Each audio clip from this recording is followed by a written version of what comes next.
Hello there, children. Alright, it is time to continue the moon story.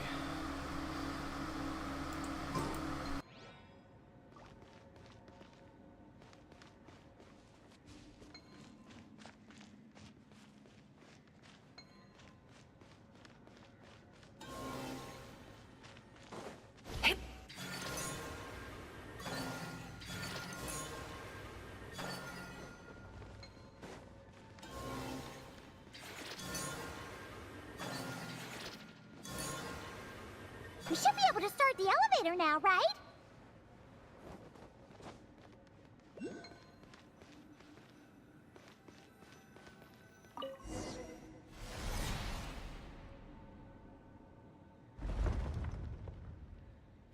Okay, nice and steady. We shouldn't fall this time. Paimon's been wondering what this space life form capture station looks like. And if the dragon researchers ever caught any space creature. Speaking of which, Traveler, do you think the dragons would have mistaken you for a space creature and captured you for their research if you'd arrived back then? Never mind. Best not to dwell on such scary thoughts. Dragons don't eat humans. What's so scary about them? Aggie, are you going through a rebellious phase? You're talking back to grown-ups like a little bird who's learned to fly. You're not a grown-up. And I am not a little bird. Nor do I have wings to fly with. Hey! Keep that up, and Paimon's gonna confiscate all your snacks!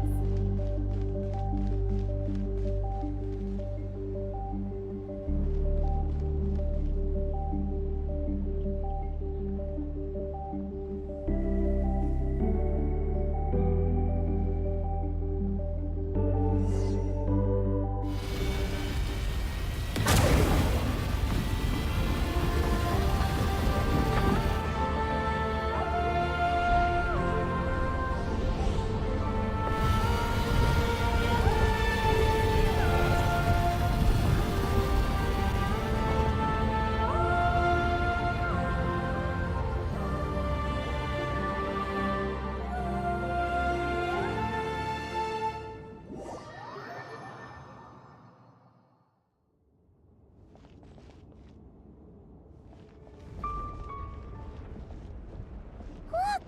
Over there! It's Teyvat! This is Paimon's first time seeing it from afar!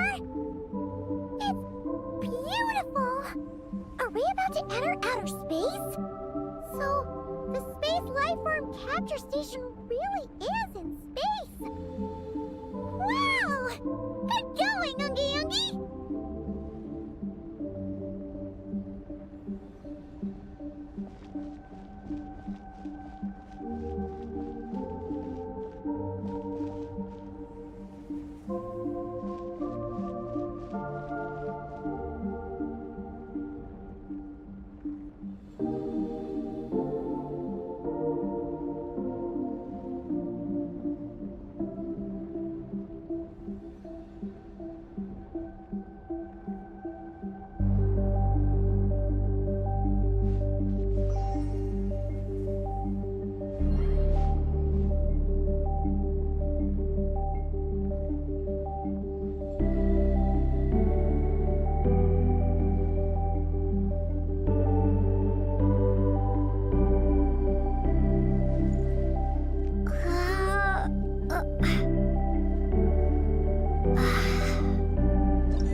Oh, you're floating!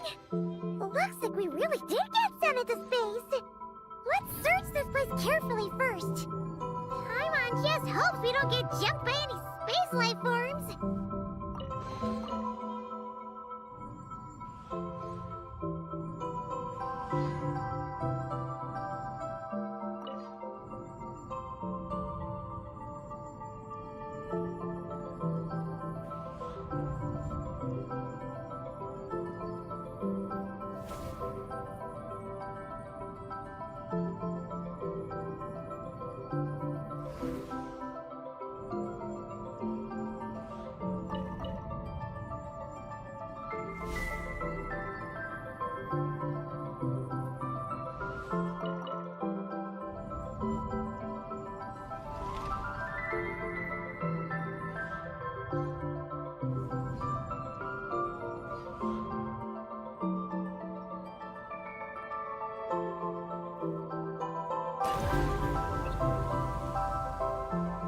Aggie.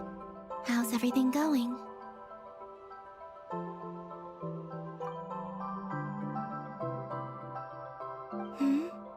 Ungi's left, you say? Then let's...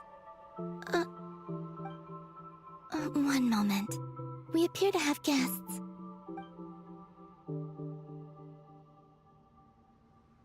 Traveler, Paimon. How did you...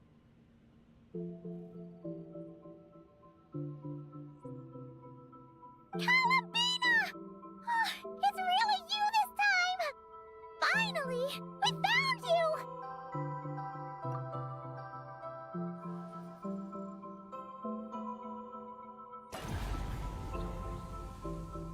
Of course not. I'm glad to see you. I'd go so far as to call this a pleasant surprise. What did Paimon say? Still, how did you get to the moon?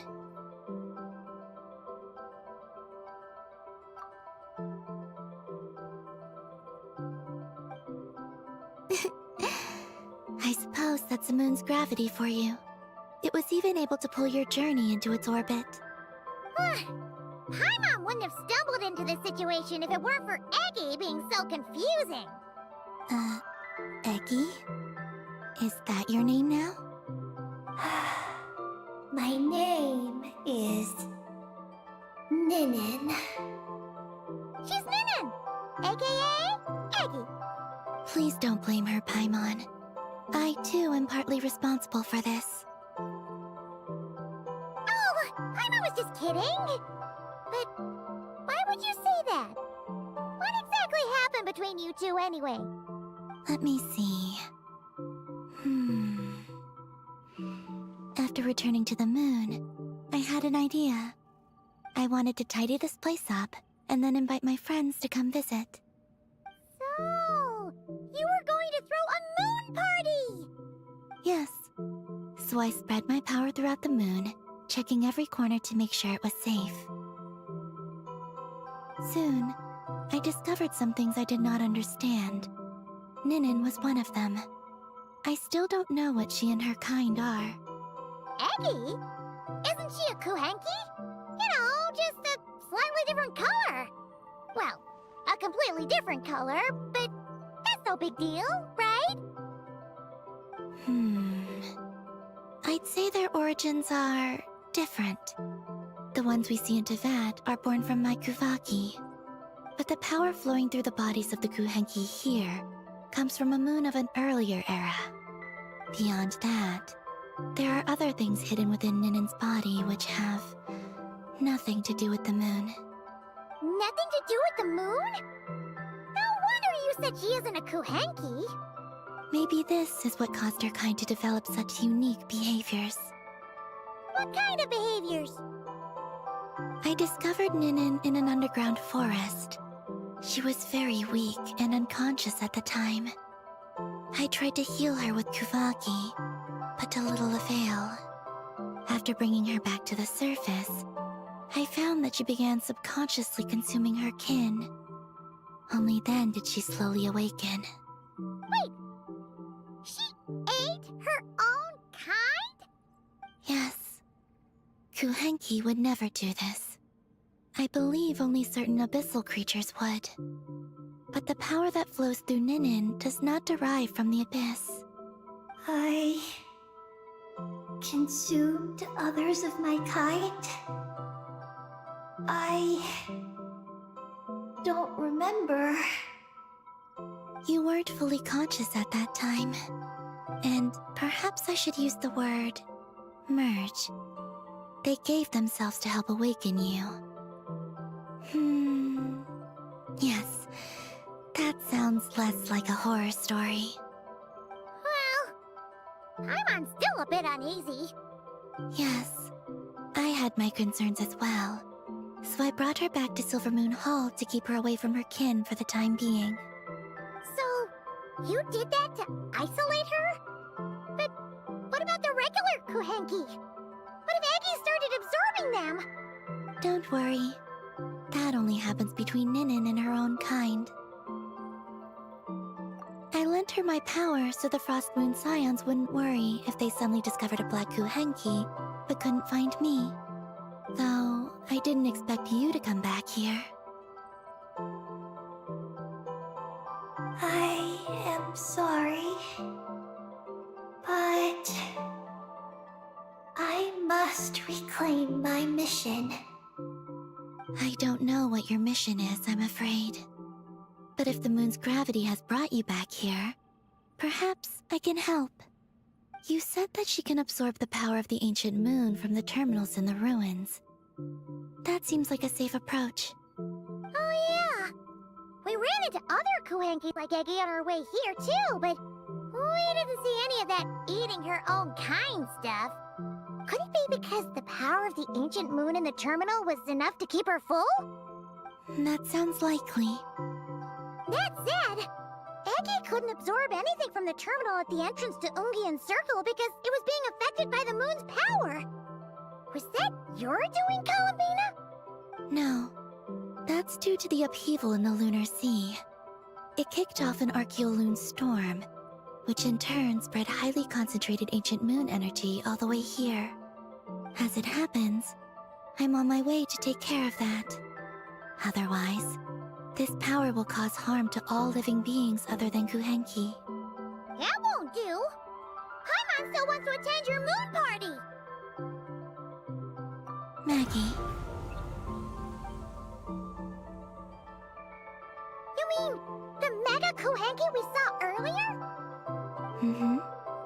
Her name's Maggie, and the lunar sea is her home. It's thanks to that high concentration of energy that she's taken her current form. She has a companion there as well, named Ungi. Oh! So, there are two Mega Kuhenki? Yes, but Ungi's been very irritable lately. He got into a fight with Maggie, the aftershocks of which stirred up the lunar sea and caused the storm. Oh dear! Companions are supposed to get along, not fight! Take the Traveler and Paimon, for instance. We never fight about anything. I respect my elders. And you are great teachers. I've learned a lot from you about getting along with friends. In that case, leave this to us. We'll get those Mega Kuhenki to make up. That alone won't be enough, unfortunately. The Archeoloon storm has already formed. So I plan to extract the ancient moon's fount at the center of the lunar sea, which lies at the heart of the energy storm. Oh! And that will not only calm the storm, but also prevent further problems, even if they start fighting again? I believe so, yes. Alrighty then! When do we head out? The sooner we solve this problem, the sooner we can help Eggy. Paimon really wants to know what her mission is. I had been monitoring Ungi's movements before you arrived. If we want to avoid hurting him, it might be best if we wait for him to leave before retrieving the ancient moon's fount. Then, we can look to help him and Maggie mend fences. Maggie told me that she can't detect Ungi's energy fluctuations at the moment. That means he must have gone somewhere else. Huh? Wait! Aren't we wasting time dawdling around here then? Not to worry. We can still make it in time if we leave right away. Please, wait. I want to ask her a question. Maggie? Sure, but she might not be able to answer you very well. Maggie. Hello. My name is Ninin. Is yours McGee's Getty? Maggie's Getty? Wait a minute! Isn't that the name from the terminal just now? So, she turned into a Mega Kuhenki? What's going on? Then the second one, Ungi, could that be? I don't know what to make of this either. But that's most likely Ungian. What's wrong? You look shocked.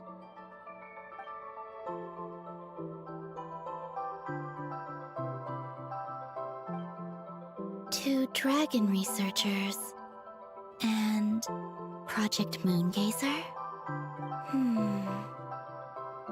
It seems my home has secrets that even I know nothing about. Come with me for now. Once we resolve the issue of the Archaeoloon's storm, we might be able to speak to Ungi. Okay, let's go!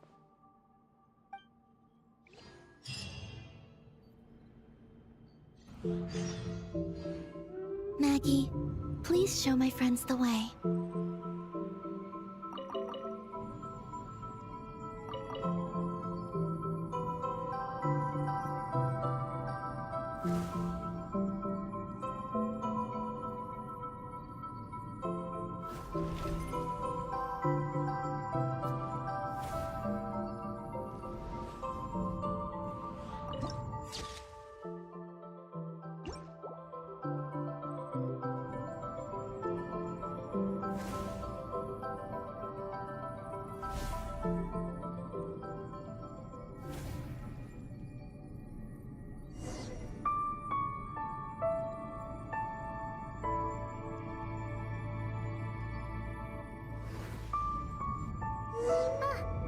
Are we gonna fly straight down? Don't worry.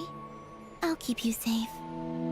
Oh, there's a ton of wreckage outside the Space Lifeform Capture Station. Yes. This place seems to have suffered a serious collision. So we got rammed? Could it have been a creature from space? A ship is more likely, I think. I haven't looked too closely, but it's just over there. You should be able to see it soon. By the way, the terminal you're looking for isn't inside this capture station. It might have been knocked into space as well.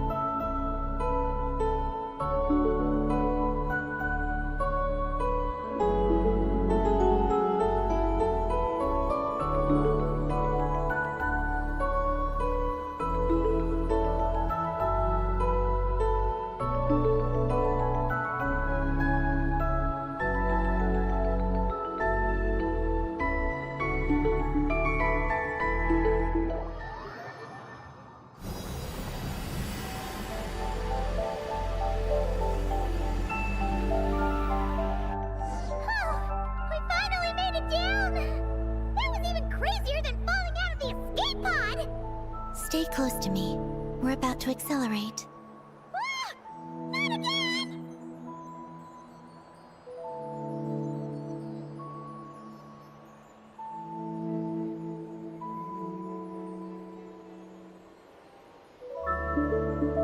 The Archaeoloon storm is closing in. We'll need to pass through it quickly. Okay!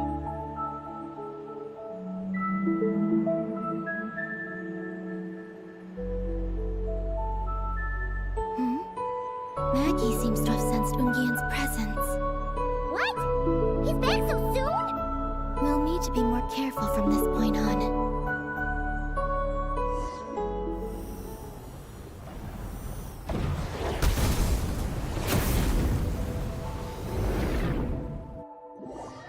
Ah! Are we under attack? Is Columbina okay? Let's hurry over and help!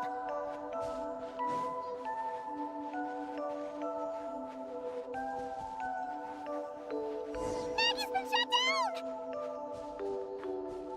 Those blue areas.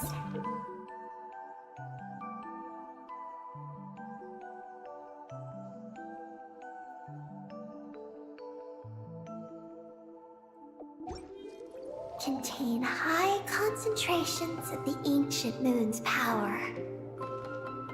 It's best not to touch them.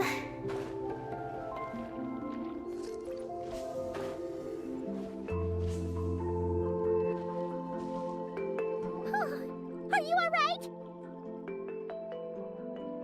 Maggie's hurt, but it's nothing life-threatening. Why is this happening?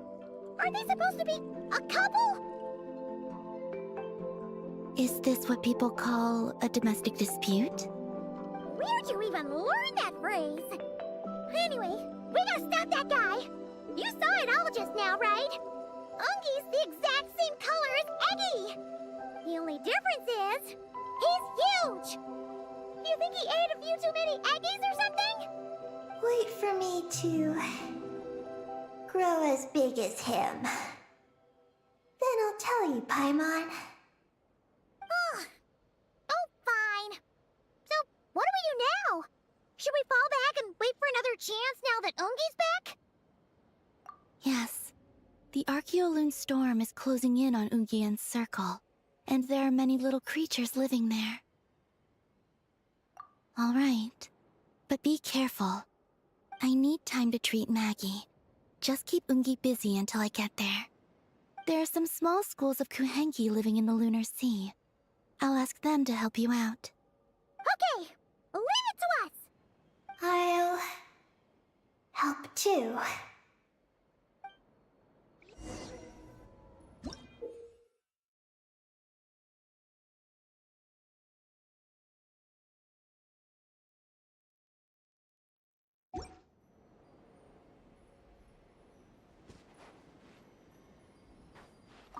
Oh, are these the Kuhenki Columbina sent to help us?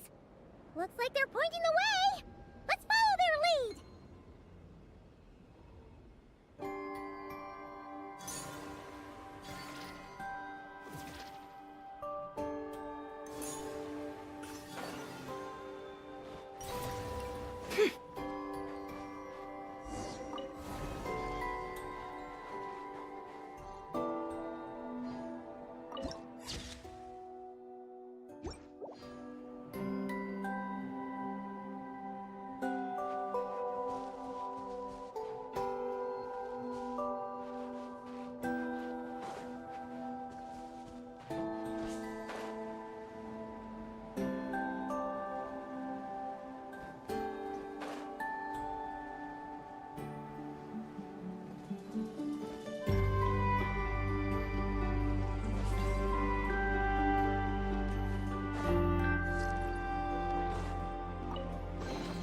That looks like it's worth a pretty sum. Relax. Your secret's safe with me.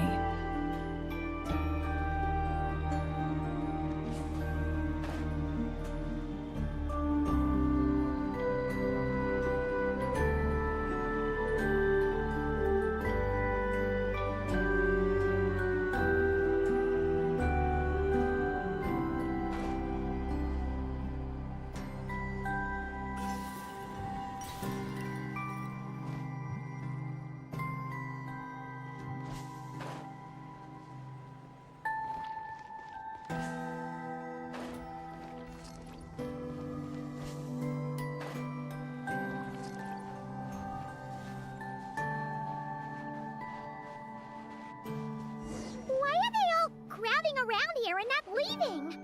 They're companions. Huh. They're stuck together so tightly. It's almost like they're trying to imitate something.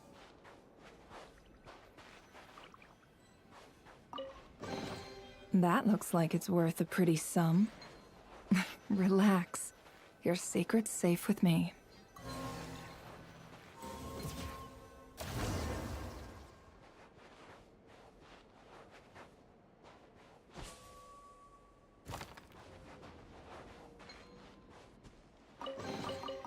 This time your curiosity paid off, but don't get careless.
think they could carry us across if they imitated those jellyfish?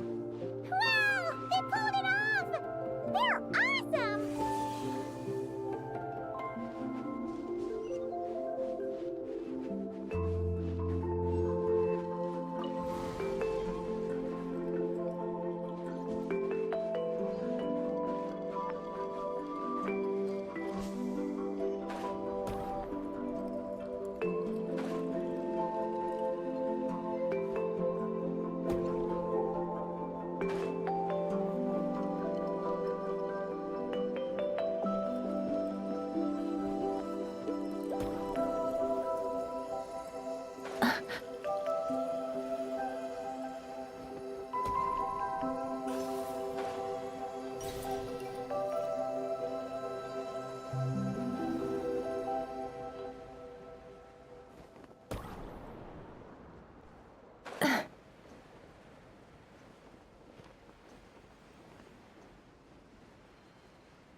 Looks like monsters are attacking the Kohenki over there!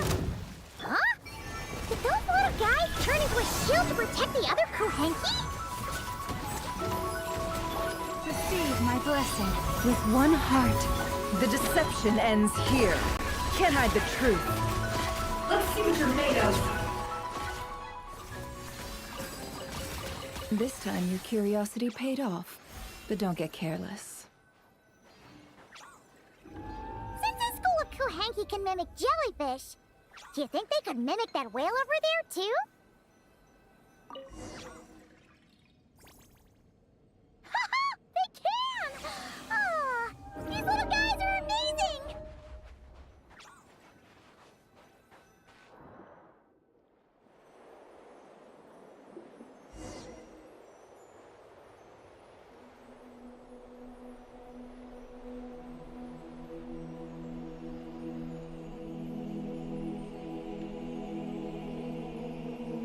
Watch out! Ah! Oki's seen us!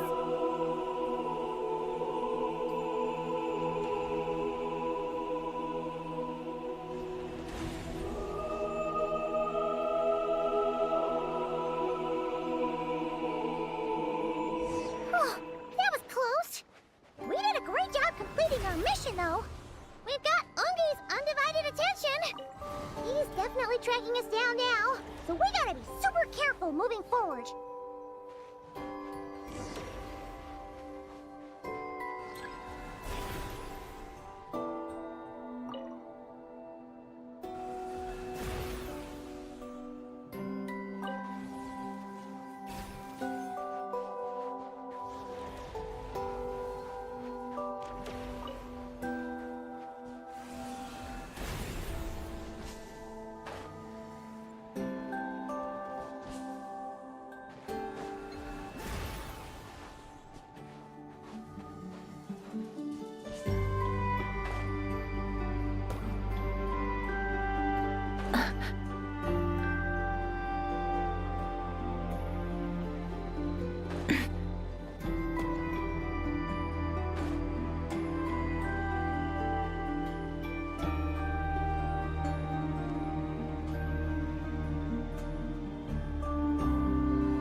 ancient moon's sound is right up ahead!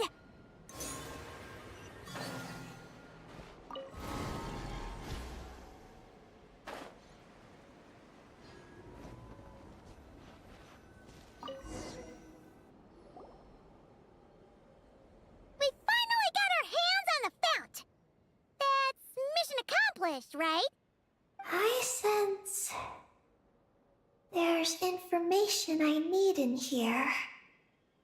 So, you don't just absorb data from terminals? Because this looks like it formed naturally. No, it's artificial. I can feel it. Oh. Be careful then.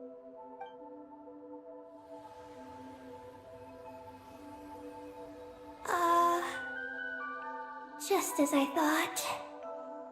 This is an energy entity created by a researcher named Lusalim. Ungian and Maggie's student. Likely also the one who left the message in the terminal. This lunar sea once used to be Lusalim's Lunar Veil Laboratory. Lunar Veil Laboratory? What's that supposed to be? It's a grand project meant to hide the moon. Hide the moon? Whoa! All these guys, all these dragons sure had big dreams. How'd they plan to pull that off? The exact principles are unclear, but it seems to have something to do with his teacher, Ungin. Lusalim successfully experimented with a miniature lunar veil by applying it to the Ungin circle. Oh, Paimon remembers now. The circle looked empty from the outside, but was completely different on the inside. So that was the lunar veil at work. That's right. The success of the miniature veil pushed the project on to the next phase. A massive veil generator was built here. One that could conceal the entire moon. That is because before the veil could take shape, an entity from beyond the stars pierced it. An entity from beyond the stars pierced it. The device went haywire. The laboratory exploded. And all came to nothing.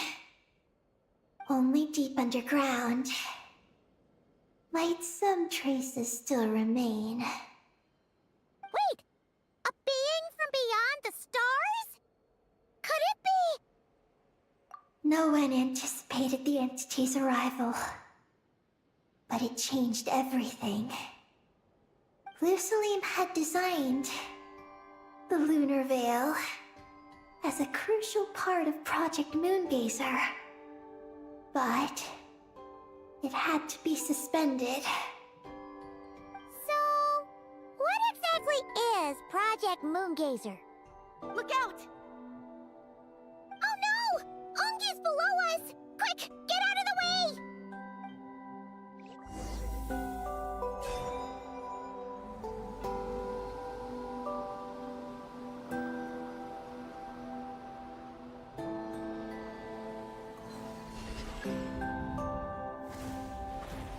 It's Columbina and Maggie! They're here to help!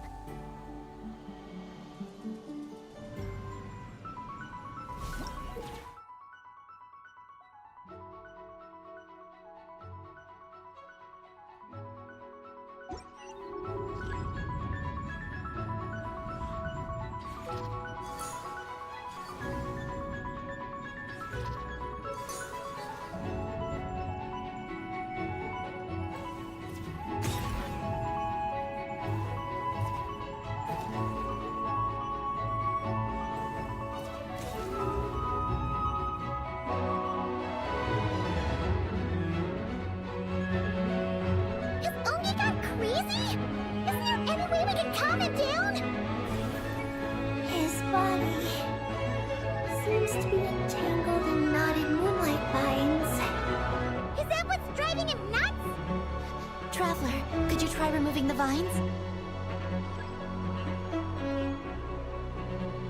Up there! Look out!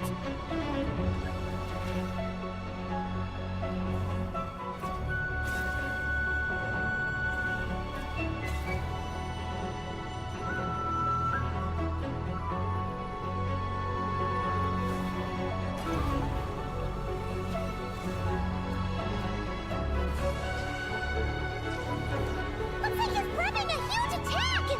We gotta stop him somehow!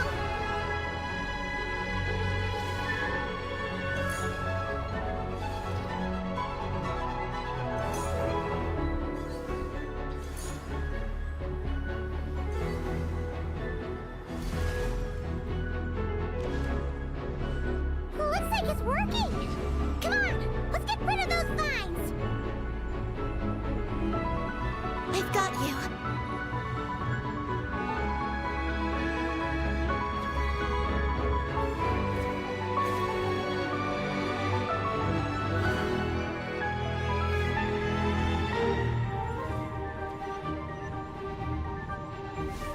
Hold on a little longer.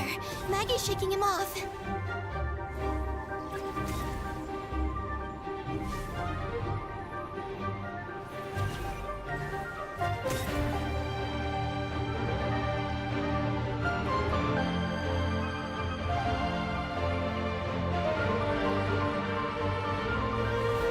Here's our chance. Look! More vines! Quick! Clear them out!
Look!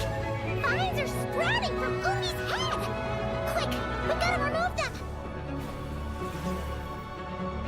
Huh? Is Oogie running away?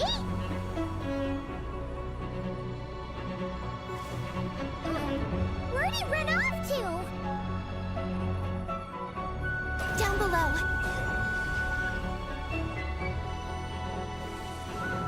Keep up with the little ones.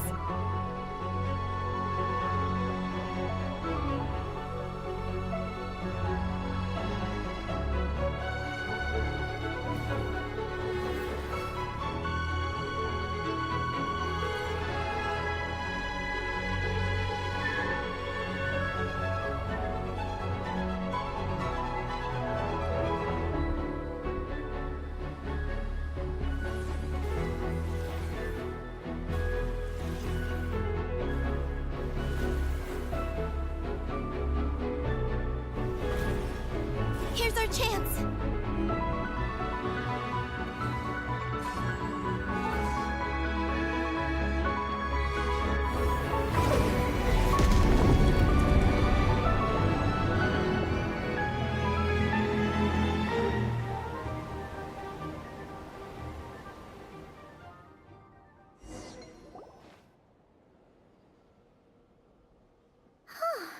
Oogie seems to have calmed down.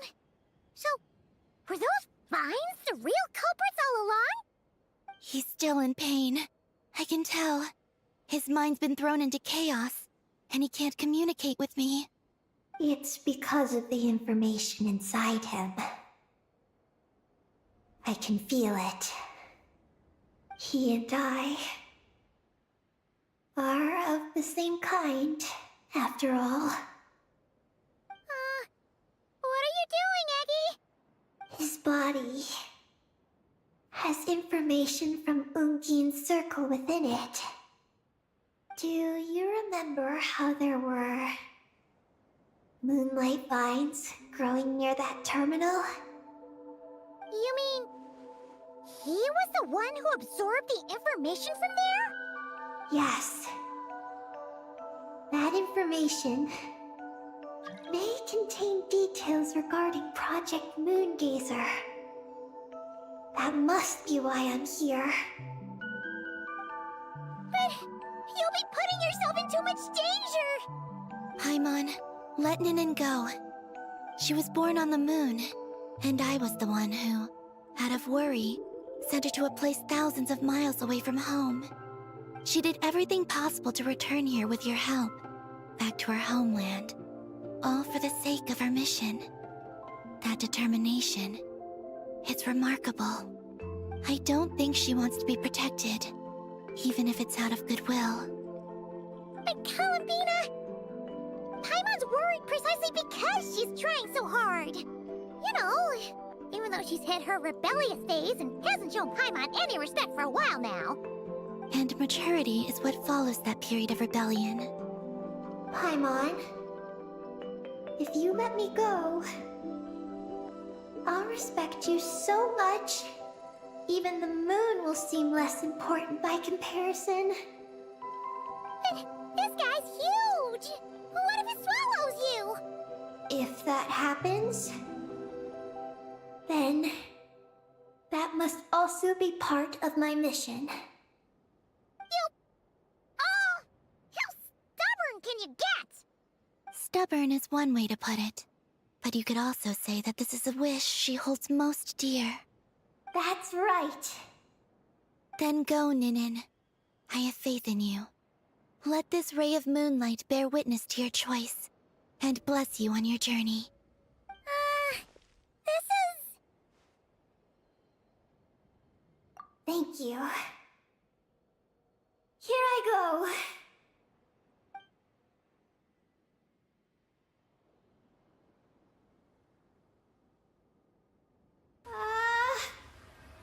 Come on, Eggy! You'll get through your rebellious phase! Paimon knows it! I can do this.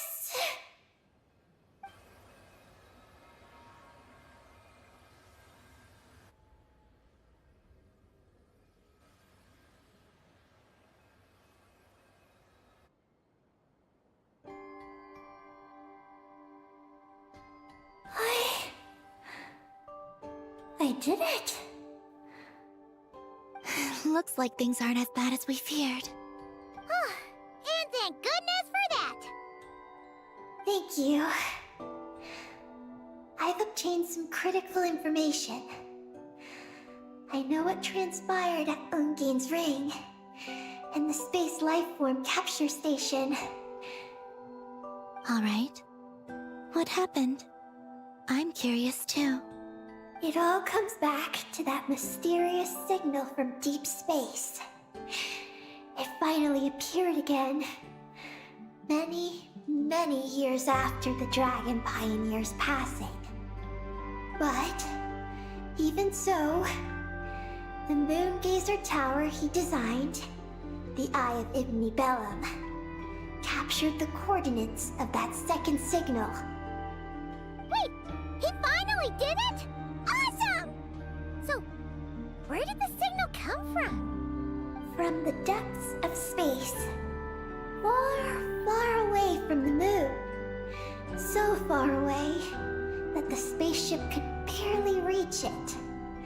And even then, it would lack sufficient energy to return. But Ungin, the life scientist, chose to pilot a spaceship named Moongazer and set out for those coordinates nonetheless. Wait, did he go cuckoo or something? Or was he not planning to come back? Perhaps it was enough for him that he'd be able to decipher the signal. And at that distance, he might have been able to transmit his discovery back. So, what happened? He disappeared into the sea of stars. And the dragons did not receive any messages from Moongazer thereafter. So, he failed. No. Years later, the Space Lifeform Capture Station was suddenly ramped by an unknown object. After emergency repairs were complete, the researchers discovered that the object that ramped the station was a cloaked spaceship.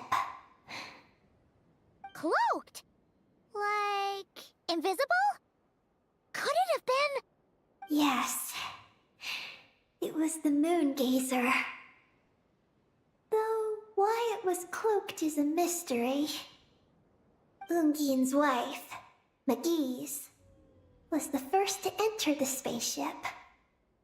But she only found a round, black, spiky creature inside.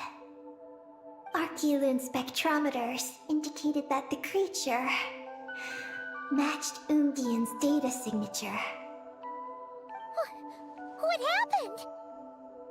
McGee's ran a series of tests, and thus discovered that her lover was fusing with some unknown creature. Oh, that's terrifying! Was it the mysterious space lifeform that had sent the signal? Did it eat Ungian? Could he still be saved? Unfortunately, the dragon researchers had never encountered such a situation before. At a loss, they could only watch helplessly as Ungian transformed into an entirely new life form. Then, Ungian awoke, and he passed a message to them. There is no information about this. Ah, seriously? There's still some missing intel? Hearing all this, Ungian had it super rough. He tried to capture an alien, but ended up getting caught himself. That's not the case. The ship's logs show that the creature emitting the signal didn't attack Ungian. Instead, he was the one who chose to fuse with it. In this way, the creature was able to overcome the language barrier and pass a message to the dragons. What a surprising turn of events. It seems that message may be the key to understanding Project Moongazer. I'm getting more curious about what it is by the moment. So, was Ungian still alive after all that? After delivering the message, Ungian began to die. But McGee's, being an expert in life sciences herself, used an experimental technique on him. One that could convert a life form into one composed of pure, ancient moon energy. Oh, that sounds a lot like the dragon's phlogistonization. So, did she succeed? To an extent. She saved his body and created Ungi, the first artificially birthed Kuhanki on the moon. But Ungian's consciousness was completely lost during this process. From then on, she devoted all her energy to researching this new life form, until her own lifespan came to an end. Then, she requested that her student, Lusalim, use the same technique on her, ultimately being converted into a new life form. Just as with Ungian, her consciousness was not preserved.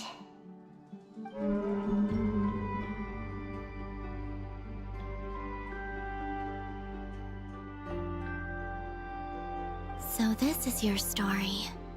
If that's the case, I think that Lusaline may have been the one to inherit the message that the creature from space transmitted to the dragons.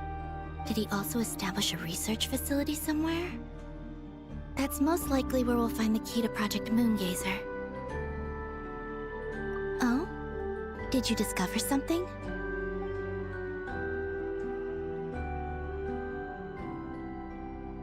It was destroyed by a descender from beyond the heavens? In that case, I fear the great ruler of the firmament is the likely culprit. A veil that could obscure the moon. That sounds very similar to the false sky. Yeah, like some sort of baby version. But his research institute has already been destroyed. He might have been lost in that explosion too. My guess is just the opposite. That Lusaline didn't perish, and that his research survived. Huh? Why do you say that? As you can see, apart from the Lunar Sea itself, none of the draconic facilities have been destroyed. Not the Eye of Ibni Bellum, not Ungian's Circle, not the Space Lifeform Capture Station. Their survival doesn't seem in line with the plan laid down by the one who changed the world. So, you're saying that Lusaline protected them somehow? Yes. He might have struck a bargain using the fruits of his research, and followed the ruler of the heavens thereafter. That makes sense. And if it's true, he might have continued Project Moongazer elsewhere. But where? I do know of one other place on the moon. If Project Moongazer was hidden anywhere, my guess is that would be it. However... Ninin, is there something you haven't told us? Huh? Among your kind, only you have a mission you seek to fulfill. Oh, that's true. Now you mention it, Heki's buddies all seem super carefree. Don't worry. I won't force you to answer. I just want to know more about you. After all, out of all the terminals we've seen, not a single one seems to contain information about you. I don't know either. It's okay. I'm just curious. If you don't want to talk about it, you don't have to. We trust you. What if I really am hiding something from you? I'm just... curious too. Keeping secrets isn't always a bad thing. I learned that from a friend. But if I do get angry, I might take the hat I gave you back. And Paimon will throw the snack she was saving for you into the Lunar Sea. I understand. I promise I won't hide anything from you. Then I'll take your word for it, Ninin. Now, please follow me. There's a base on the far side of the moon. My powers tell me that it's massive. I originally planned to save it for last, because cleaning it up would probably be exhausting. But now, I suppose it has to be moved up the schedule. I have a feeling we'll find the answers to our remaining questions there. Thank you. How can I repay you for all this? Look, Paimon. Don't you think Ninin's matured even more now? You're right. She's actually talking about paying us back. But we're friends, so there's no need for all that. Yes. She taught me that lesson, actually. You could stand to learn it too, Ninin. Well then, follow me when you're ready.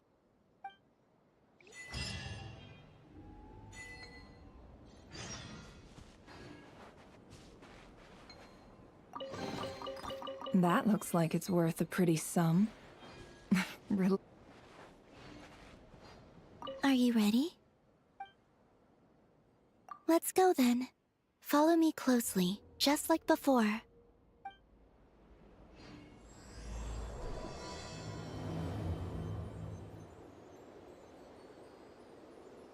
So, How does your friendship work? We share tasty food with each other. Yes. And Paimon has wonderful taste in food, especially in snacks. We also often chat and play games together. You know, in Silvermoon Hall. I remember that place. It is beautiful. And there are other Kuhenki there. Though I neglected to make friends with them. That's because you had your mission on your mind and nothing else. It's okay, though. We'll just get Columbina to introduce you once we're done. I can do that. When the time comes, can we play some crazy party games? We won't be bothering anyone out there anyway. A party on the moon wouldn't disturb anyone either. Oh, right! And a moon party sounds way more exciting! Sounds like fun.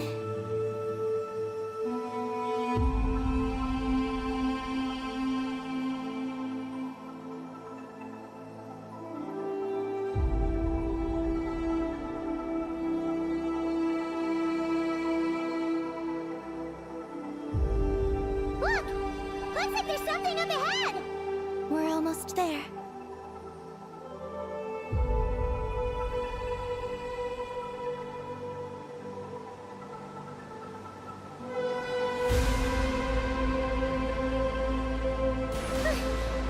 This place is huge! Is this some kind of weapons base? This feels completely different from the other places we've been. It looks really dangerous. It certainly feels cold and sterile. But for some reason, I feel an odd sense of familiarity. Familiarity? Have you been here before? No. I've only scouted the outskirts using Kuvaki, so I don't know where this feeling is coming from. Let's explore deeper inside.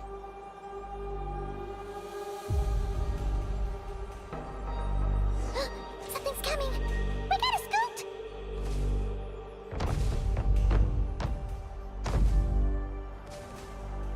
Getting caught in those searchlights will probably trigger an alarm or something. We better avoid them, too. So many searchlights! Quick! Follow the crates to avoid them! There are crates blocking the way up ahead. Don't crash into them, alright?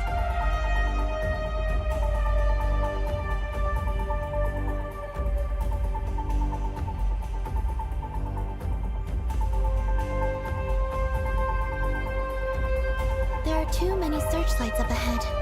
Let's find another way around.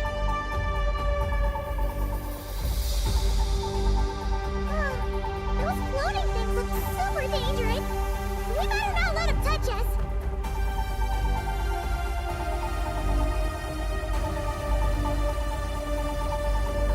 Not another searchlight! Good thing there are more crates here, too. Quick, let's follow them!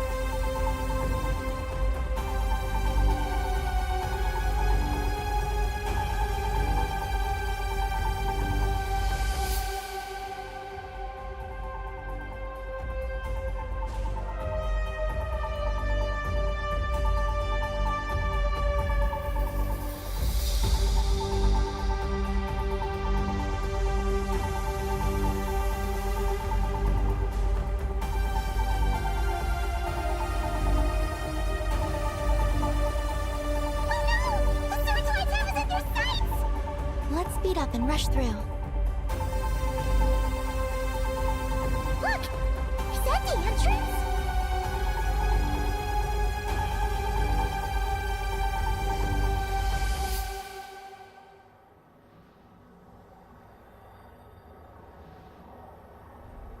Looks like we can head deeper into the base from here. Who would have thought this base would still be operational? This is crazy. In that case, let's not disturb the fruits of their labor. What are you talking about? I thought we could turn this place upside down now that you're here. Aren't you afraid that things might turn out like when we came to the moon? We almost didn't make it onto the spaceship. Paimon completely forgot about that. Ugh. Seriously, Why would a base even have a self-destruct system anyway? Guess we'll have to keep a low profile, just like old times. Yes. To be honest, I'd like to know what's inside too. And sneaking into my own home is quite novel. Also, now we're here. That strange sense of familiarity is only growing stronger.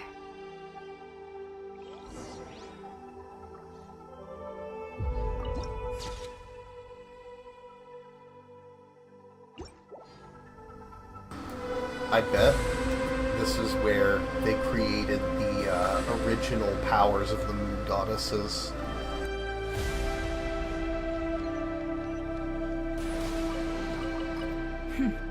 We got lucky. It could have been a trap.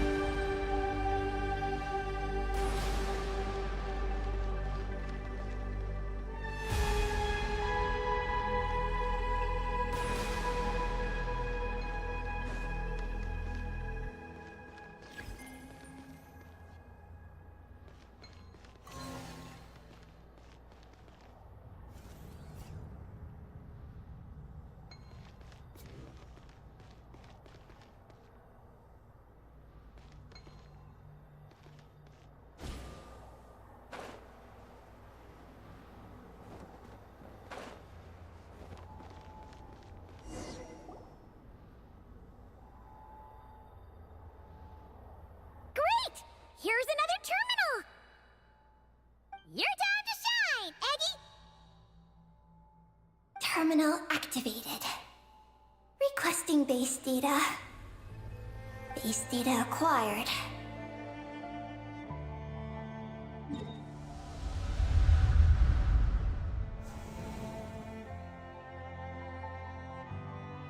Searching for Project Moongazer. No data. Searching for Luciline. There we go. I've located Luciline's research lab. It's inside this base. Haha! Jackpot! Let's hurry over and check it out! Reading the base's engineering schematics and routes. We just need to keep going forward. And we'll get there. Retrieving other data. Huh? The Lord of Darkness, who returned from the Sea of Stars? Who's that? The data indicates that the existence of this base stems from the will of this Lord of Darkness. Its construction also dates to a much later time than any of the other facilities we visited. Its bottommost levels lead to the moon's core, into which a fissure has been carved.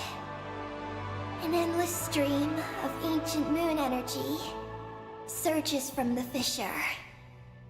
It's what powers the space. Its purpose was to turn the moon into a space-based weapon. Space-based weapon? Wait, is this Lord of Darkness? So the Dragon King returned? Wow, we must be pretty special to have stumbled into a place like this! First, the Heavenly Principles arrived, then the Dragon King, and now us! In that case, we're gonna have to be really careful how we proceed. If something goes wrong, Columbina, you gotta protect us, okay? Huh? Hang on. Where's Columbina? She's gone! Paimon didn't even notice her leaving! Aggie, did you see where Columbina went? No. I was extracting the data from the terminal. Oh no! The one person keeping us safe just disappeared! Is this place haunted or something? Columbina wouldn't leave without saying something. There must be some reason for this. Something related to Eggy, perhaps? No. She was reading the data on the terminal. Could it have been... Also, now we're here. That strange sense of familiarity is only growing stronger. Columbina's disappearance might have something to do with that sense of familiarity she mentioned. What exactly is hiding inside this base? What do we do now?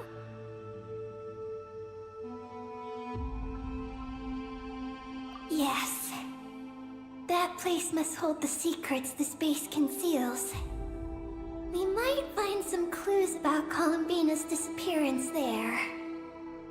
That said, our route requires us to pass through the security systems ahead. We can't afford to trigger a base-wide alarm. Is there a way to disable the security somehow? Let Paimon see.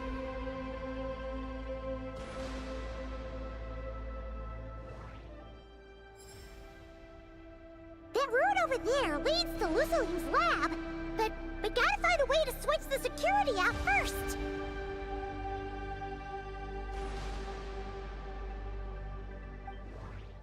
The blueprints show that the security control rooms are on the second floor of the left and right wings. The blueprints show that the security control rooms are on the second floor of the left and right wings. Looks like this room leads to the second floor. Looks like there's been a cave-in. There's no way through. Looks like we need to reach the second floor through the room on the left. That's where the security control room is. How about we find a way to sneak in and check it out?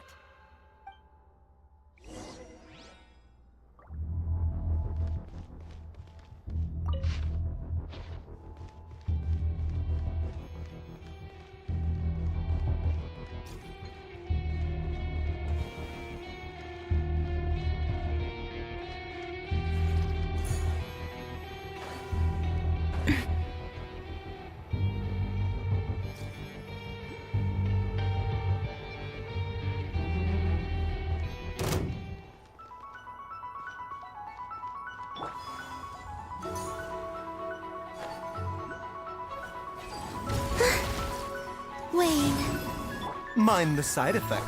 You poor... It all adds up. Ha! No more lies.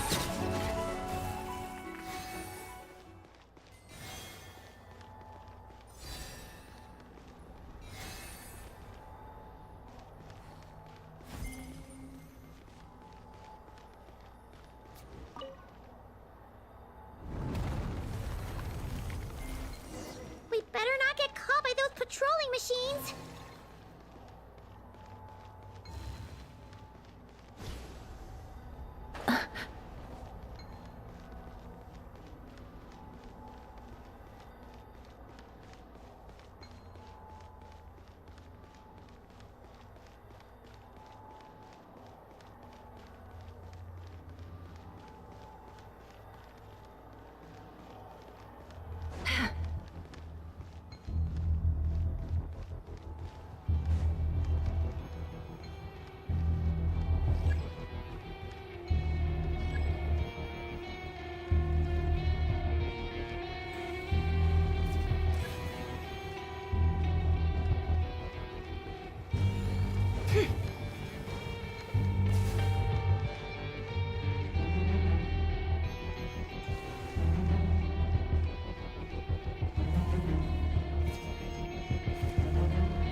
That looks like it's worth a pretty sum.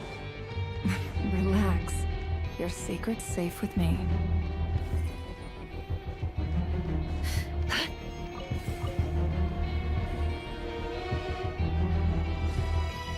Whoa! Here comes a guard machine! A new moon rises. Whoa. Remember, health comes first. Lush as the moonlight, by the frost moon of... It all adds up. Time to come clean. Let's see what you're made. Phew! You made quick work of them. We should be able to keep moving now.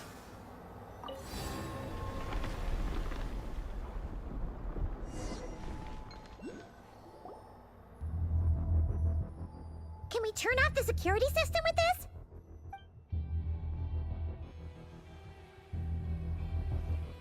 That's right. These are the security controls.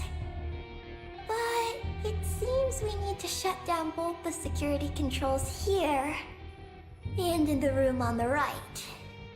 And we need to do it in quick succession. So, that means once we turn the security system off here, we've got to hurry over to the other control room as fast as we can, right?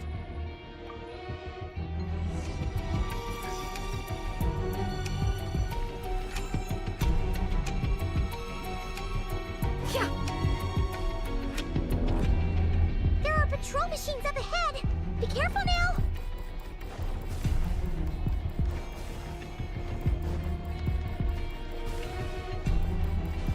Looks like everything in this room's been buried.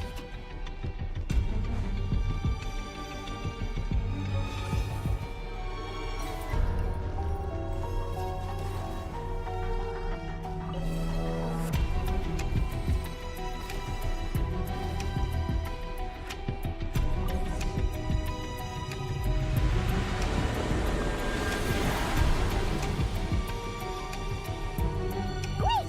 The alarm's been disabled. We should be able to proceed now, right?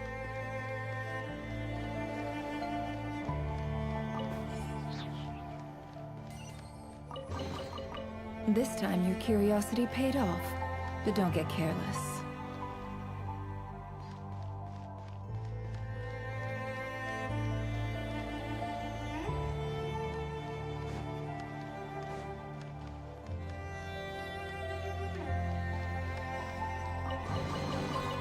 That looks like it's worth a pretty sum.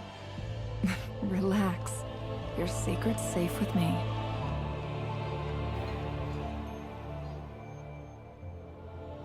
What is this place? The security feels even tighter than before.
blind spots?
That looks like it's worth a pretty sum. Relax. Your secret's safe with me.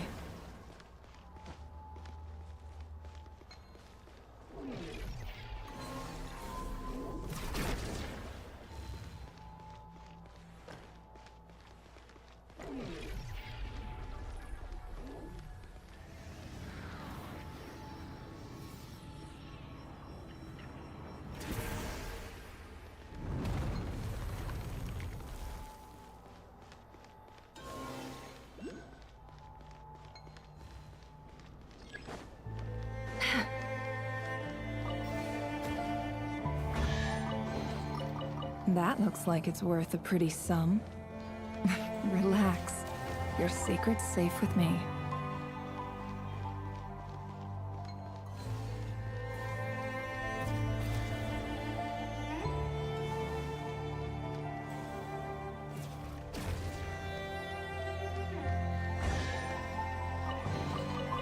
That looks like it's worth a pretty sum. Seems like an emergency.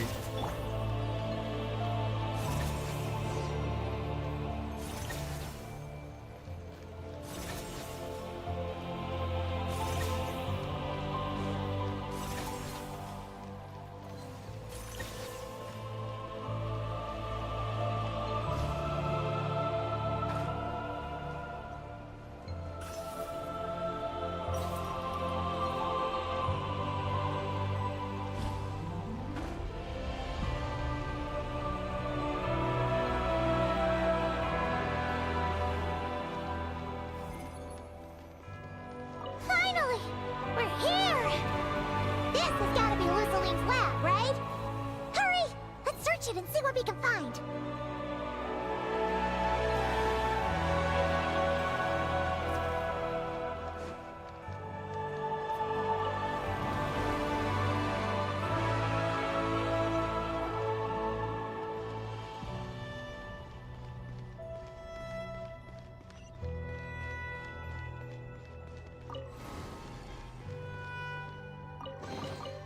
That looks like it's worth a pretty sum. Relax. Your secret's safe with me. Records left in the terminal. Looking back, I have been blessed with 3 incredible pieces of good fortune in my life. First, it was truly my good fortune that I was born in the age after Ibni Bellum, for otherwise I would never have had the chance to reach the moon. The second piece of good fortune was being taken in as a student by Professors Ungian and Magis. Once learned members of the Moongazers themselves. And third, I am grateful for you, Ninin.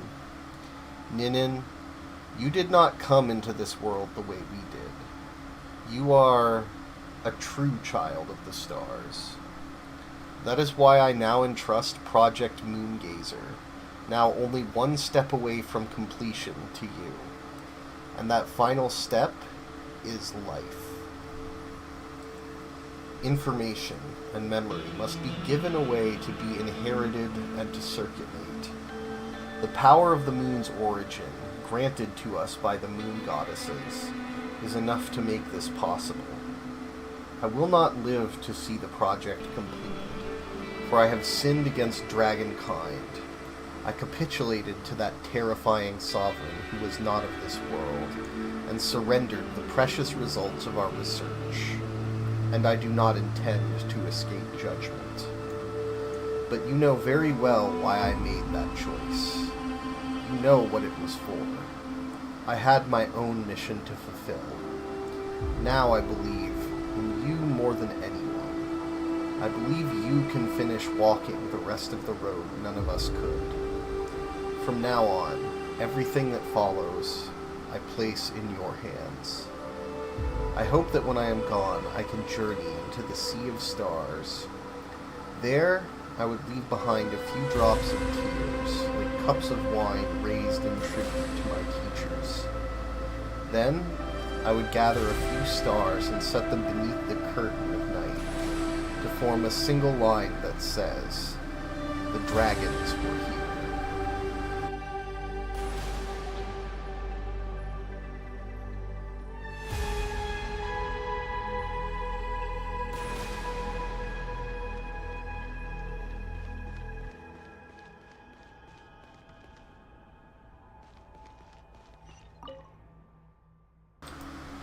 To the chief architect of the Project Lunar Veil, the designer of Ninkigia's Game of Life, the executor of Project Moongazer, my father, Lucilin, I record your contributions to Project Moongazer.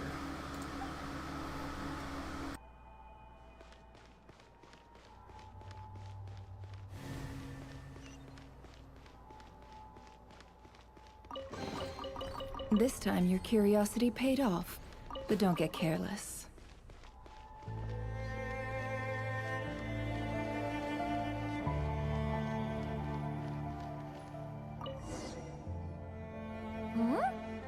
This thing looks like it still works. Maybe there's some info inside. Let's open it up and take a look.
Oh my god, did I just read all that without...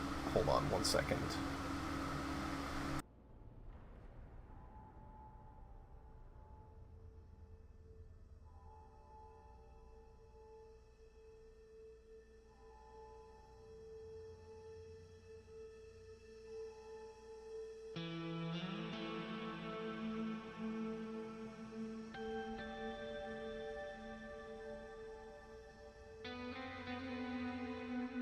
I really had myself on mute that whole time. Oh my god. Moongazer's Engraving 1. The following records the message conveyed by the stellar black body. This version is a translated digest of the key information, with all extraneous content omitted. Terminology that could not be understood in its original form has been rendered using our conceptual equivalents. Lucelyn. Dear friend from a distant world, I am glad this message has found you. Whether our voices may ever be heard, I cannot say, but if nothing else, they may at the very least drive away a little of this cold silence that hangs so heavily in this lonely universe. If by chance one among you hears us, it means we've been captured by some exceptional gravitational force. As such, it is my fervent hope that your civilization knows that you are not alone in this vast, star-filled cosmos. Our era may have been consigned to the past by the time this message reaches you. Pitch-black annihilation, that mortal foe of all life, carves its path across the universe. Please beware. We know not where you are, but we send this message in the hope that it reaches you before darkness assails. This message may be insignificant, but it is our light. May it embolden you, reminding you that you do not face the unknown and the darkness alone. Shine on, if you may. A single ray of light is feeble, easily swallowed by the darkness. But as long as another shines out before it can fade, then one day there will surely come a ray of light that pierces the night like the dawn. To my daughter, Ninin, the key form of assistance the moon goddesses provided to our plans lies at the lunar core. You can reach this place via fissures, so do not forget to go there. Is this the message that the creature from space sent to the dragons? I see. So, that's how it was. So, Project Moongazer was meant to send this kind of message back out into the universe? If that's all there was to it, couldn't they just have used the Eye of Ibn Bellum? Did Paimon miss something? Hang on, she's gonna check again. Huh, what do you know? There really is a footnote at the end. To my daughter, Ninin. Ninin? Wait, so you're Lucelim's daughter, Eggy? Wait, then how'd you end up like this? I don't know. I don't have these memories. Why don't I have them? But what about Columbina? We still haven't found any clues regarding her disappearance. Oh, right. That familiar feeling she mentioned earlier must be the core, right? Come on, let's check it out.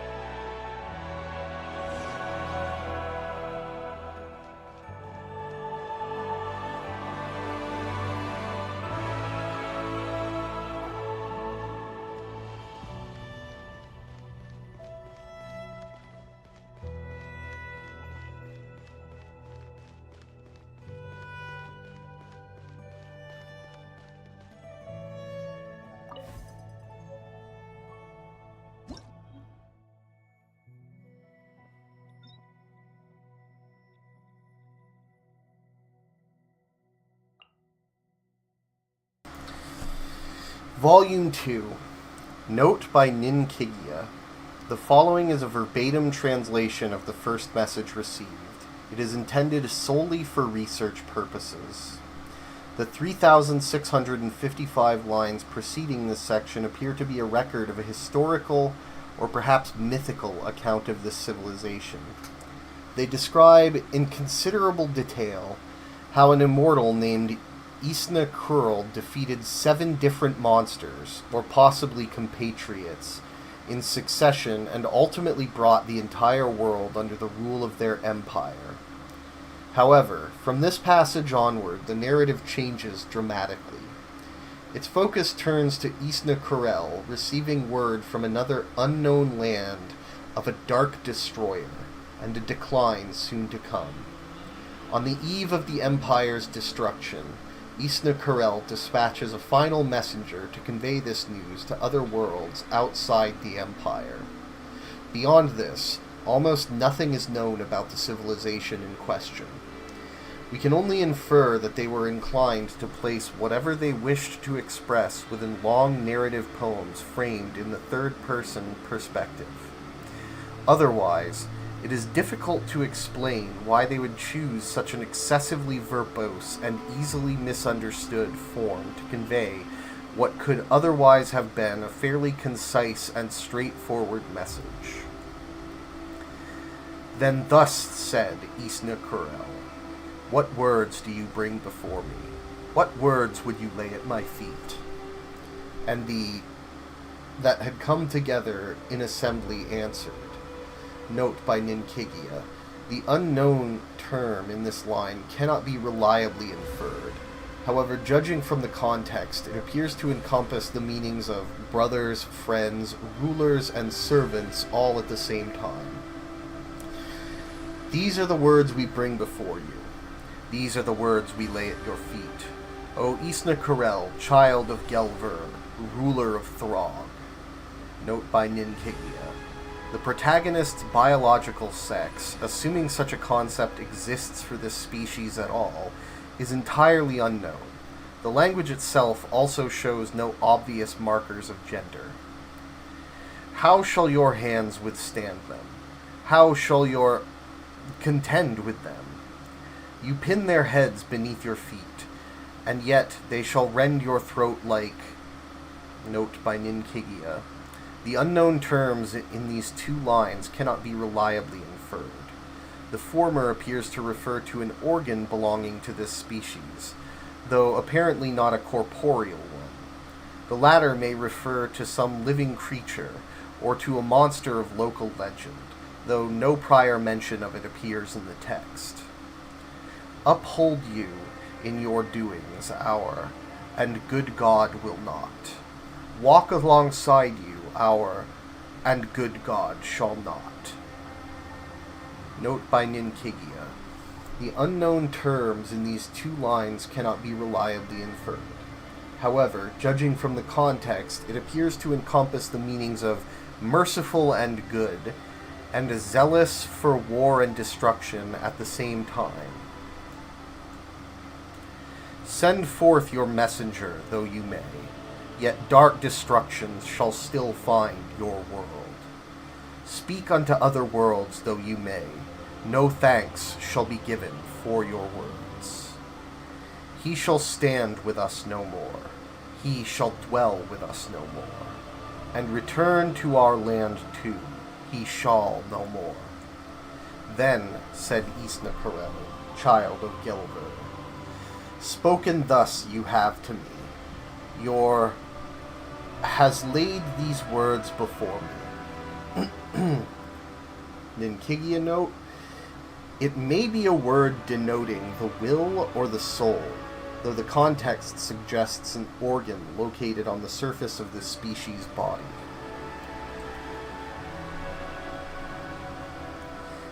Another Ninkigia note, here we pass over 137 lines of the text, which appear to contain nothing beyond a roster of various names and titles.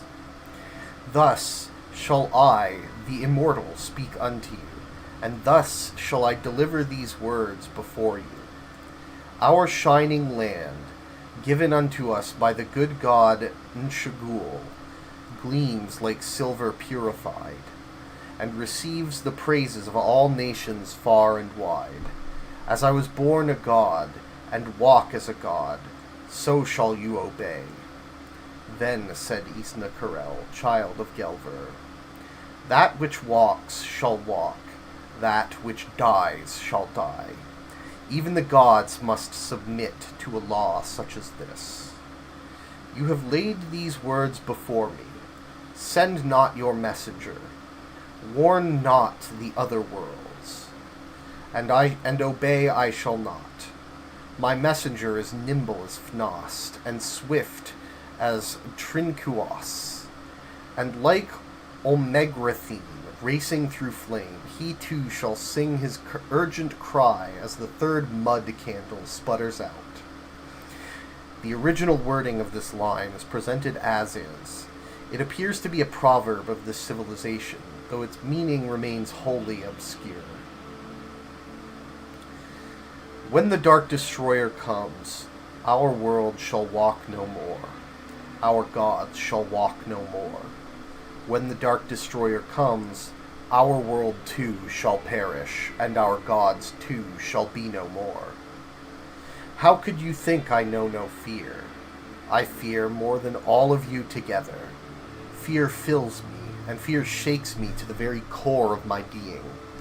Yet I shall consume my suffering to the last, as one would partake of some kind of food.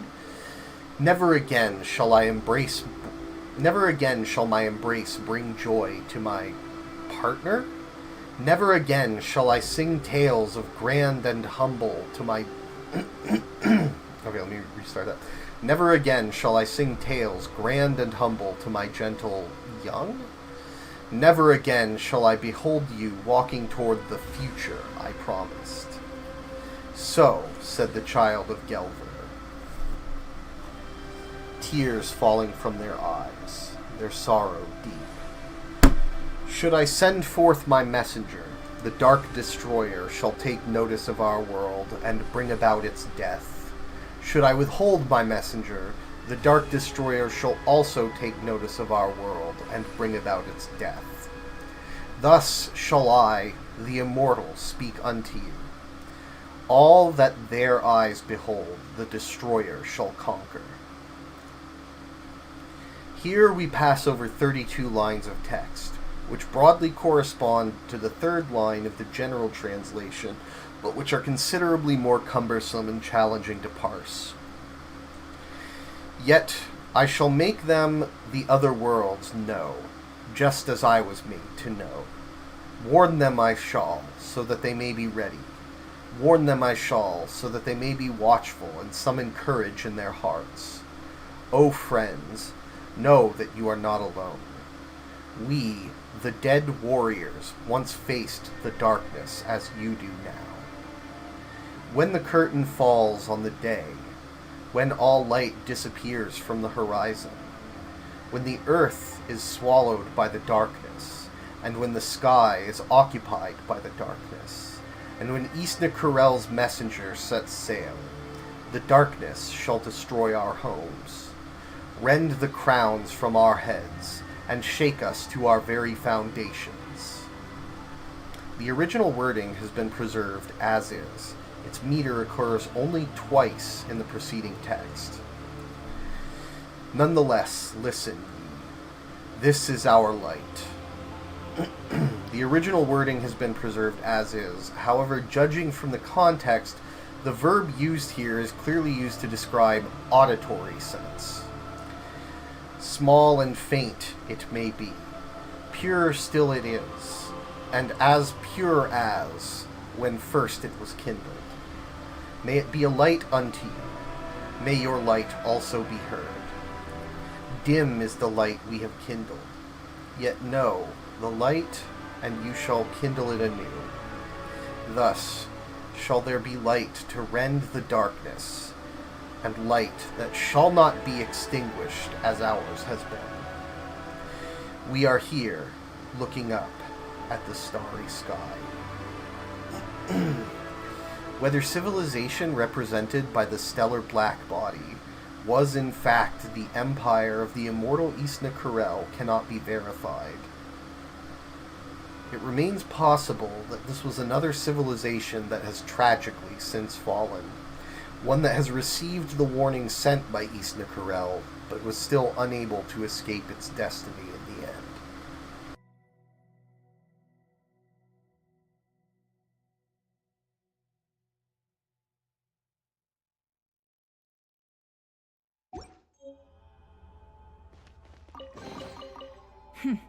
We got lucky.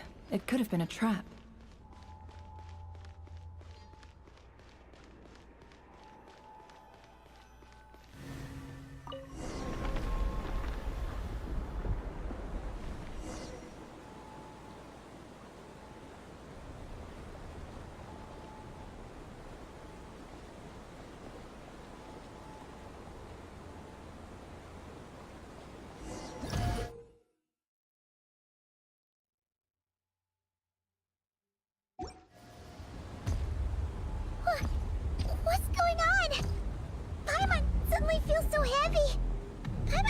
fly anymore.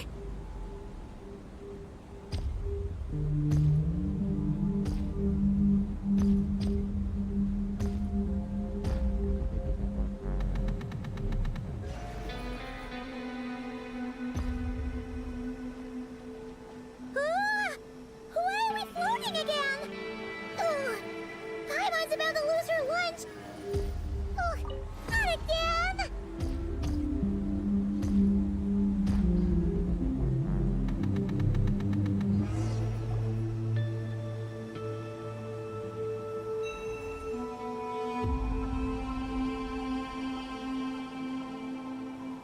Huh? Gravity seems back to normal.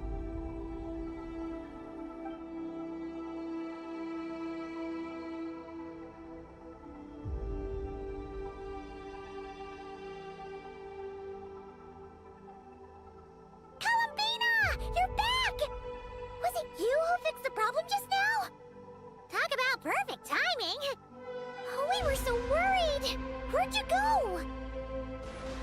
I'm sorry. I didn't expect the depths of the space to actually lead to the moon's core. It contains an extremely high concentration of ancient moon energy. When I suffused this base with Kuvaki, I accidentally came into contact with it and was swept into the moon's core. So, you really went there? Paimon was starting to think this base was haunted. Anyway, Paimon's glad you're okay. We just discovered some new info about Project Moongazer. It's... I already learned the truth at the moon's core. I discovered who you are as well, Ninin. It seems that is where my mission lies. Please, take me there. What's wrong, Columbina? You look like you don't want her to go there. Ninin cannot survive within the moon's core. But I must complete my mission. Yes, but it does not wait for you there. What? Your mission isn't to be accomplished at the moon's core. Rather, it is to be found in the place where everything began. You mean the Eye of Ibn Bellum? Yes, your mission is to activate Project Moongazer within the Eye. That requires a data key made from the ancient moon's power.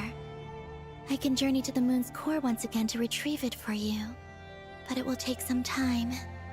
Are you asking me to return to the Eye and wait? Would that be all right with you? No. If I can't get the key myself, I'll wait for you here. If you don't come back, I won't leave. I want to stay here and wait for my friend to return. I understand.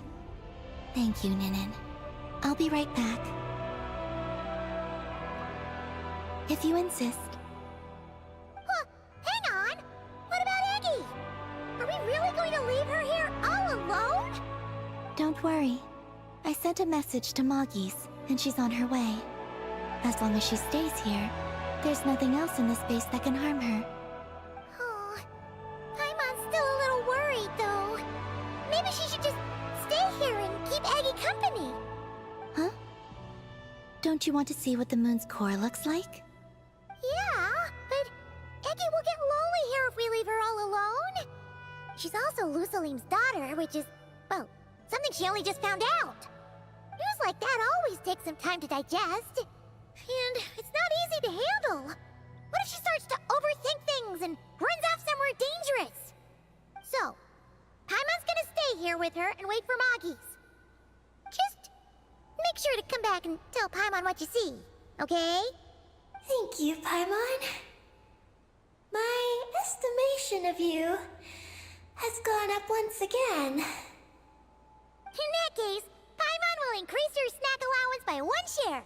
Now, it's 3 for you and 7 for Paimon. Why so surprised? Paimon did watch Eggy grow up, you know. Alright, go on, go on.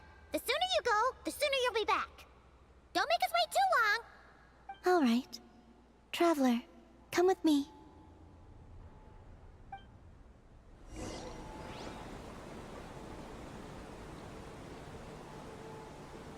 Go without worry. The ground beneath your feet is safe.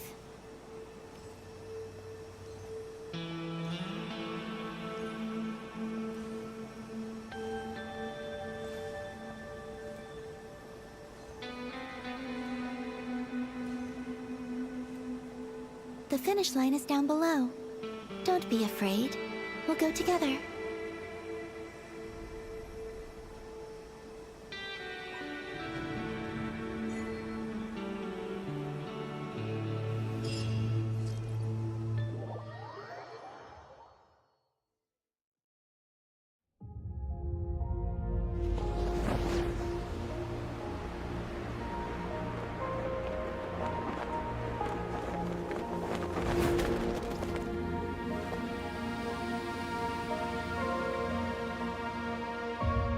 We made it down. No, that's still up ahead. With you coming along, we'll have to enter it the normal way. As for this place, it is the masterpiece of that Dragon Lord of Darkness. He reforged the moon into a terrifying weapon, and this is his launch silo. The lunar core, the source of the moon's power, became artillery fire aimed at Tevat. However, that primordial ruler ultimately met defeat at the hands of the heavenly principles. This place is no longer a threat. Let's continue on.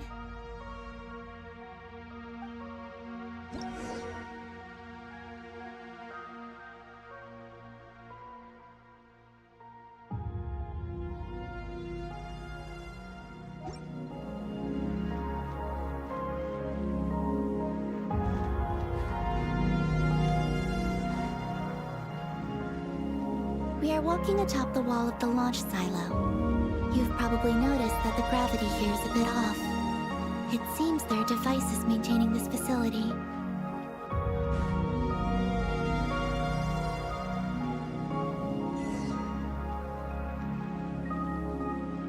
We'll need to choose the right path. Over there.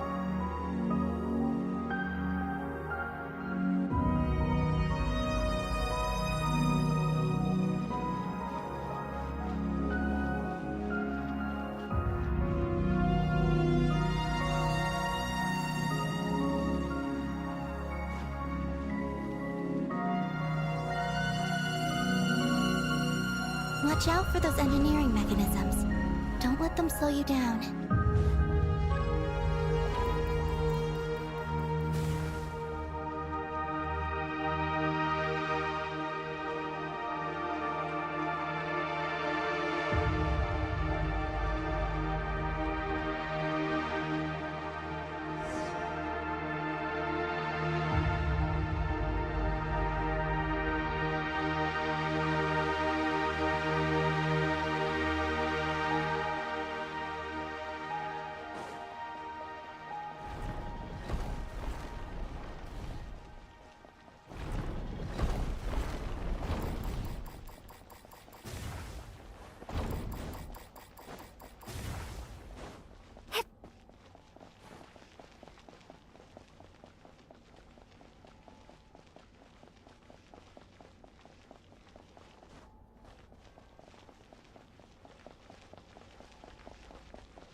The gravity has shifted again.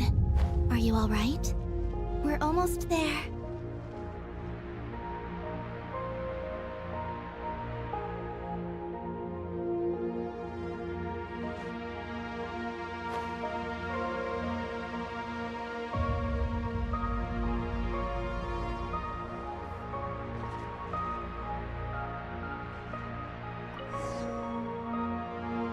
Beneath this door is where we need to go.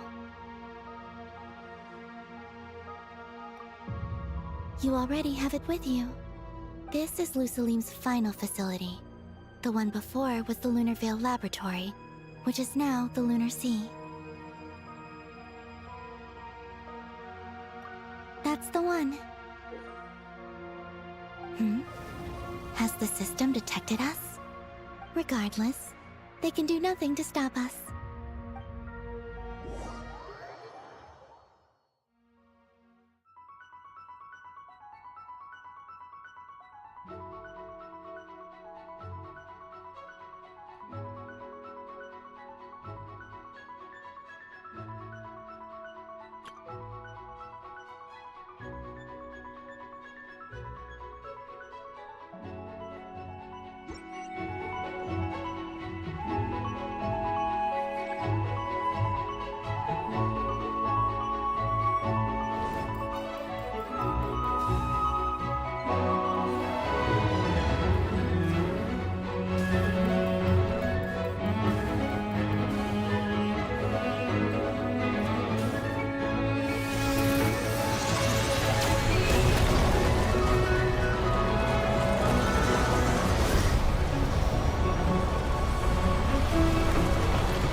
Looks like it's borrowed some power from the moon's core. The gravity here has gone. Make sure to dodge those barriers.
Prepare to fire high energy blast. Don't get hit.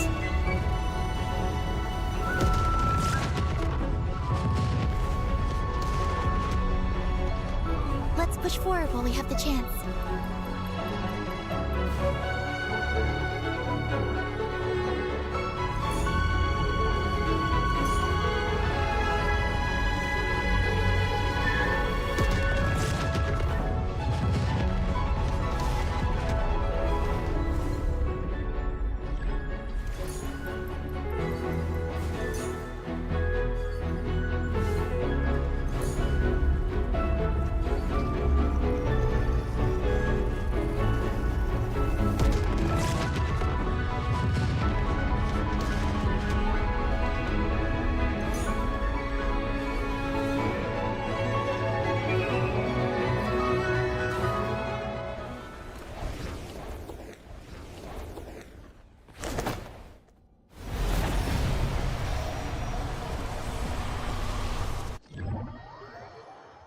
I'll handle the gravity. Just give me a moment.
This is the moon's core.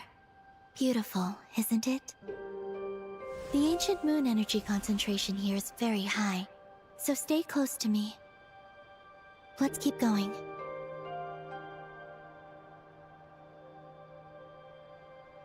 You must be wondering what Project Moongazer is. In truth, our whole journey so far has been a part of it. The Eye of Ibni Bellum, Ungian's Circle, the Space Life Form Capture Station, Lusalim's Lunar Veil Laboratory. And now, we're here. The origin of the moon's life, and the seat of its will, its core.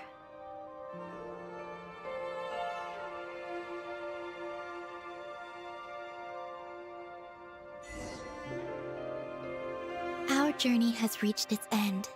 She is the key to activating Project Moongazer. An imprint left here by the project's final inheritor. She will explain everything. Hey! Hello there! I'm Ninkigia. You could call me Ninin. That's what people usually call me. What's your name? Ibni Bellum?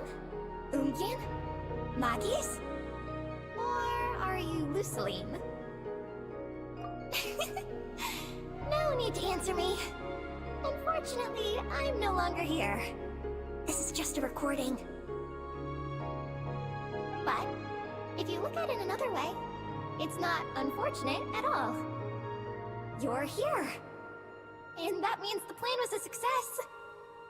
You have inherited our mission.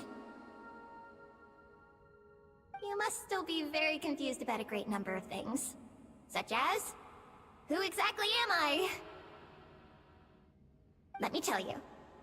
You are a new life created through the will of the moon. A crucial part of Project Moongazer. And what exactly is this project? You must be thinking. Don't worry, I'll get to that. First, please thank the 3 Moon Sisters, who permitted our transgression and allowed us to borrow the power of creation from the moon's very origin. Secondly, thanks are owed to my teacher, Lusalim. He inherited everyone's research and successfully collated all their ancient moon energy data. That's how I was able to gather that data in this sea at the moon's core.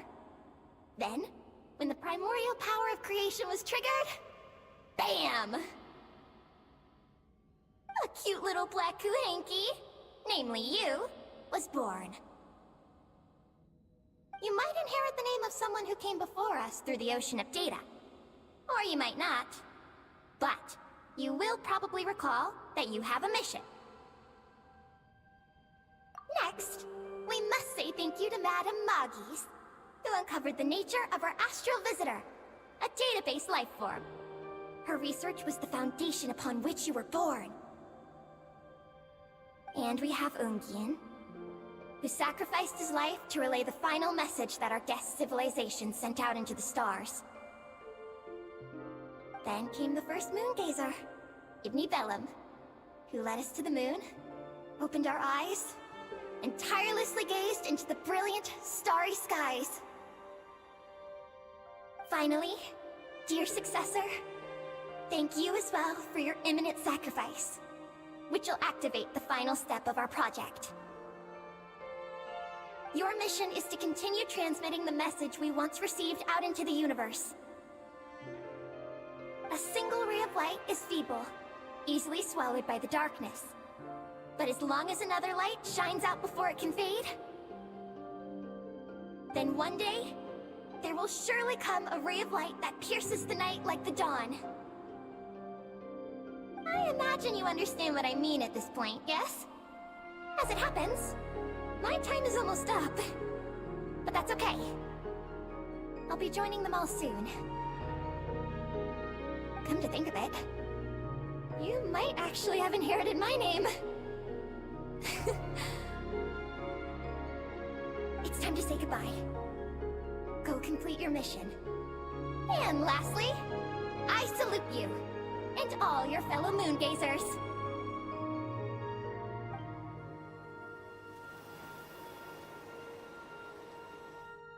And that's everything. All the researchers who once explored the starry sky have had their data merged into this ocean. By the will of the moon, they will be reborn at some point in the future in forms akin to Eggies. They will instinctively consume each other to acquire more data until the mission becomes clear in their minds. Then, they will walk the path we have walked once more, come here, and learn everything. They will use themselves as keys to open the Moongazer module in the Eye of Ibn Bellum, and resend the message out into the universe. Yes, and this cycle may have already happened more than once.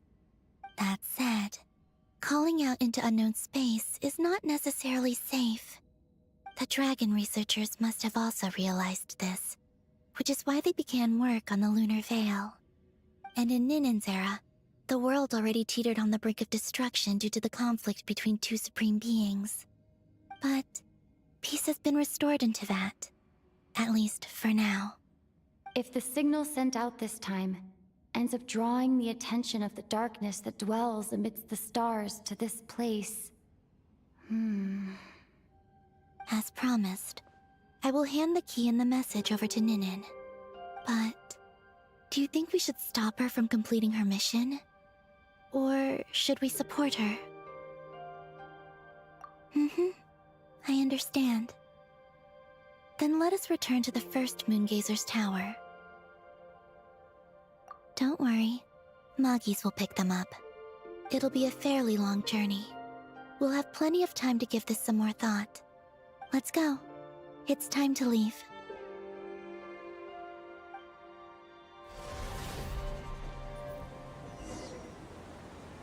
Moggies has already picked Paimon and Ninin up and is heading back.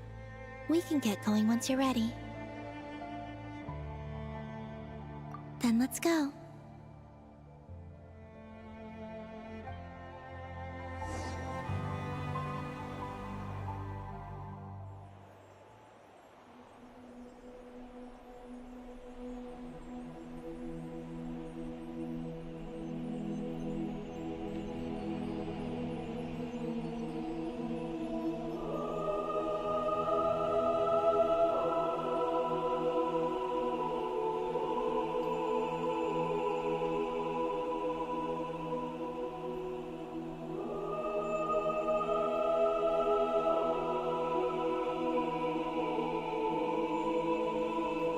I can sense you're troubled.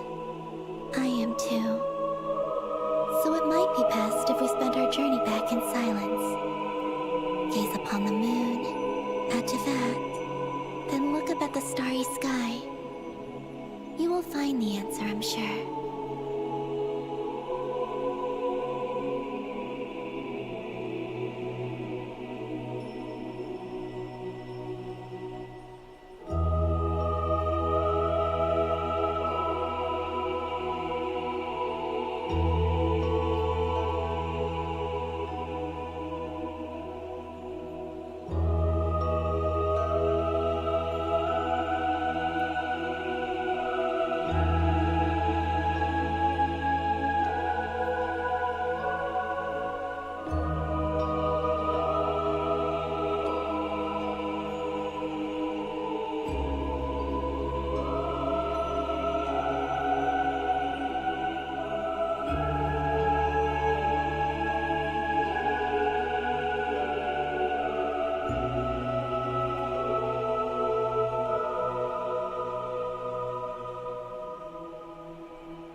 We're back. Traveler! Galambina! Looks like things went just dandy for you two at the moon's core, huh? Oh? So, you know where Eggy came from? And what Project Moongazer's all about? Yes, and the key to unlock the Moongazer module. It's all right here. I'll hand it over to you now, Ninin. Once you've read the information here, you'll know what your mission is. Thank you. I have been waiting for this moment.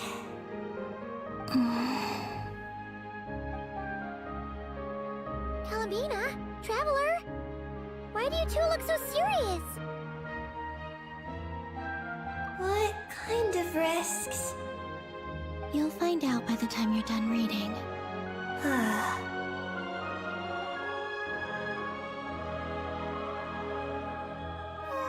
Paimon's a little confused. What exactly is Eggy's mission?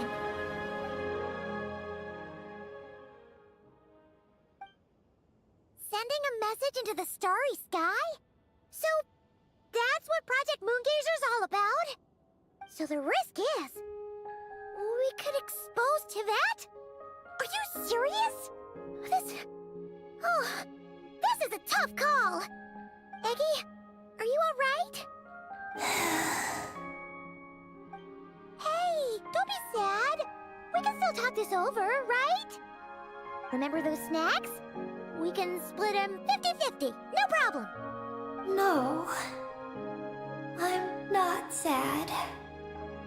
And you're crying. I'm not sad.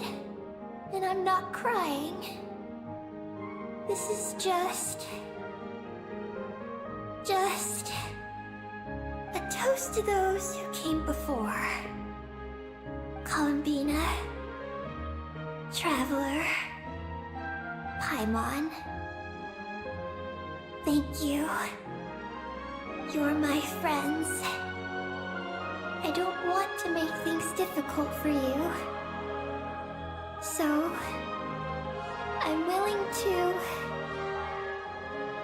give up on my mission.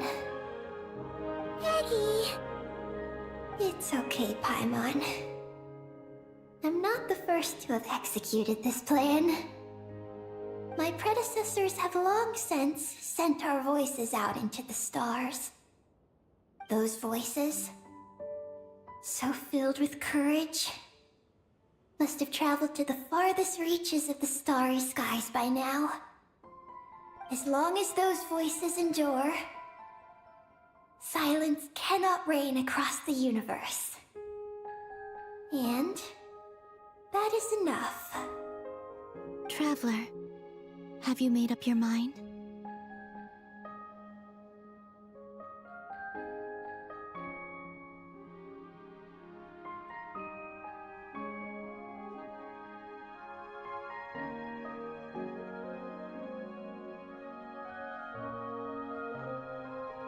I agree. You really think so? Can we really take that risk? Moongazer has already been executed many times. The false sky used to conceal Teyvat has also been opened more than once. The frost moon has existed outside the false sky for thousands of years. Yet even now, there are no traces of abyssal corruption here. Oh, you mean this might not be as dangerous as we thought? There are many possibilities. Perhaps the Abyss isn't constantly watching this place. Or perhaps the Great Ruler of the Firmament has taken other measures. And to minimize risks, I will also use my power as the Moon Goddess to shield any message that Ninin might send. Huh? What does that mean? Kuvaki and the Ancient Moon's energy are both, in essence, the power of the Light Realm. As such, I can infuse my power into the transmitted messages. Once the data passes through the false sky, I can also use that same power to monitor the surrounding area. If there's danger, I can erase the information. That way, we won't be discovered. Oh? Well, that sounds great. But can you maintain your power the whole time? Well, my strength does have limits. I can only keep it going up to a certain distance. I will try to shield the message as far as possible. At that point, its source will not be so easily traced. But Will this hurt you? Don't worry. We have the support of an entire moon here, you know. So, are you ready, Eggy? Once you've made up your mind, there'll be no turning back. Can I ask one more question? Yes? Why would you do all this for me? Because we're friends. That's it? Yes. That's all the reason I need. But Paimon does too. I understand. Then, I am ready. I was born for this moment. All right. Now sing out toward the stars. Javat's moonlight shall send you off on your voyage.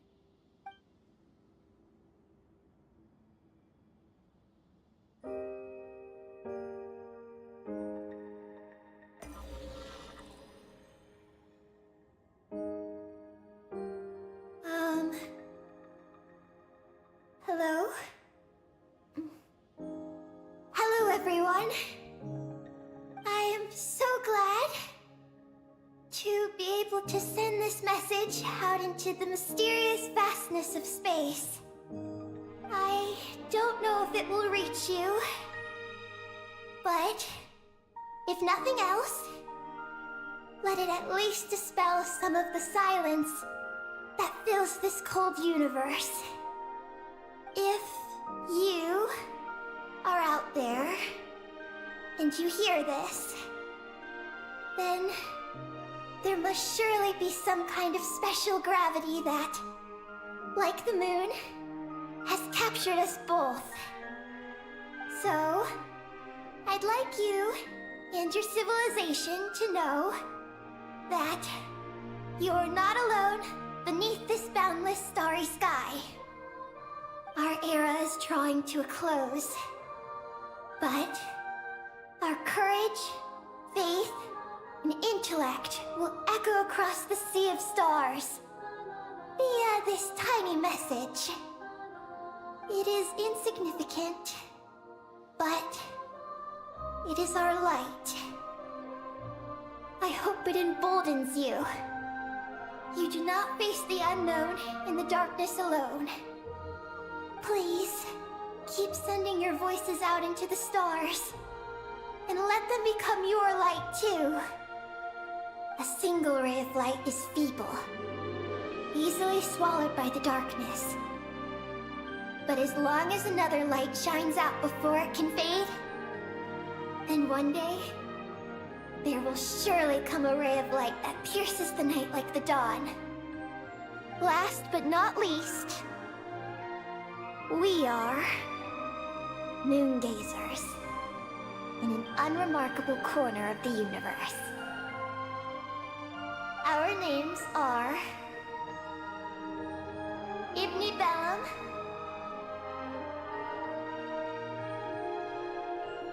Ungin, Magis Getty, Lusalim, Ninkigya. To everyone who can hear this, we send you our regards. My friends, thank you. Let us meet again beneath the starry skies. Eggy has completed her mission. Her hat.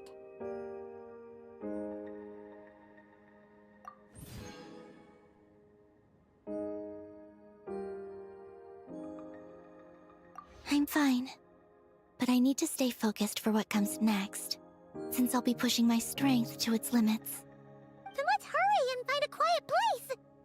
Oh, goodbye, Eggy. Paimon will always remember you.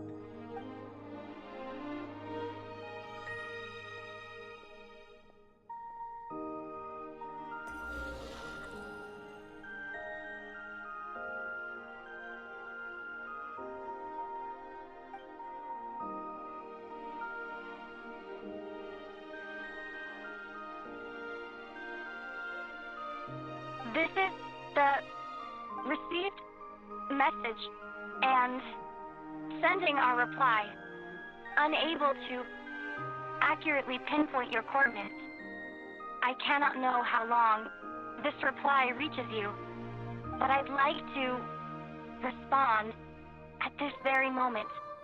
We are travelers who have traversed the universe alone for a long time. And your voices, it is as if a bonfire has suddenly lit up a dark forest. You take great risks, yet you are fearless. You inspire us and warm our hearts. I believe, in this moment, it is the gravity of the starry sea and destiny that connects you and me. In the future, we will try to find your planet, but not now, unfortunately. We're still dealing with some trouble.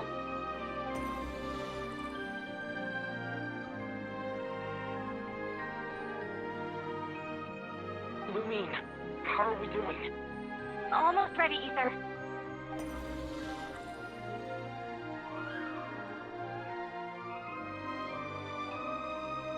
Well then, my regards to you. Just as you said, the sea of stars is vast and boundless, and we are not alone. Let us meet again beneath the starry skies.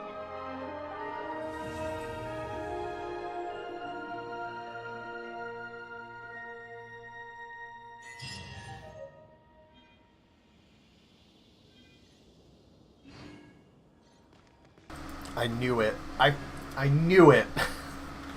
I knew that the message sent out had to be what brought the travelers in. That's really cool to see that, though. We got lucky. It could have been a trap. I love space opera stories like this. That's so cool.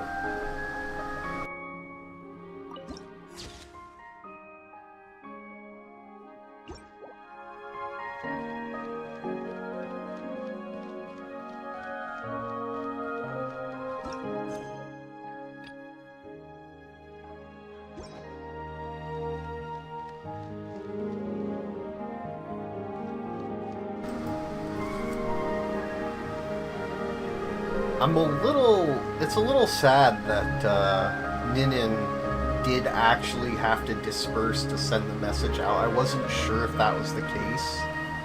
I really thought about saying no, but I personally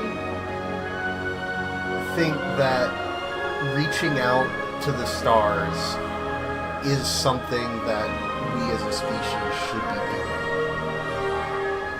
And there are risks with that, and there are people who, will be sacrificed for that, who will make that sacrifice.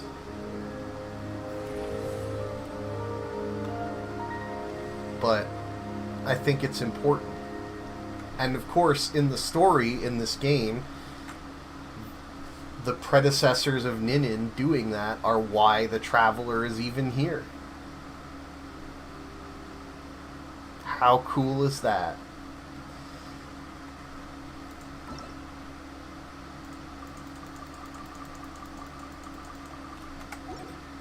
So,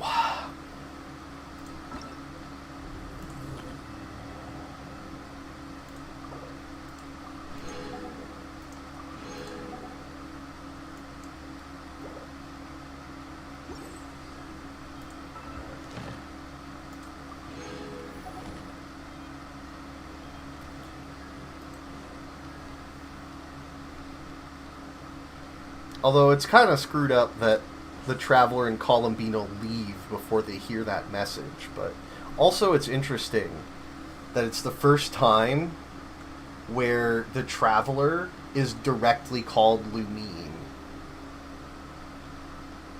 So, like if you pick Lumine or Aether, like they're always called Traveler or, whatever name. And it's kind of implied that, like, oh, maybe their name is that, but no, it's just, like, the character name is an assumed name, and that's officially canon. Maggie Spaghetti. Maggie. Although Ungien should still be chilling somewhere.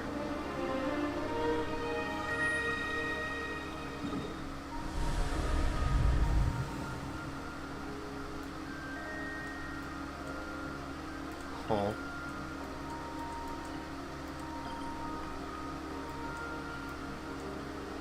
The hell is that? Must be another quest.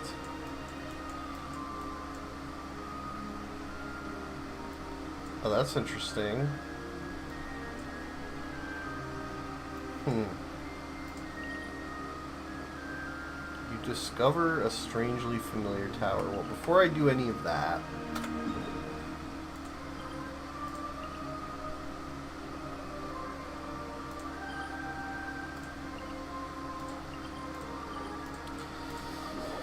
let's do a few more pulls and see if we can get Sandrone.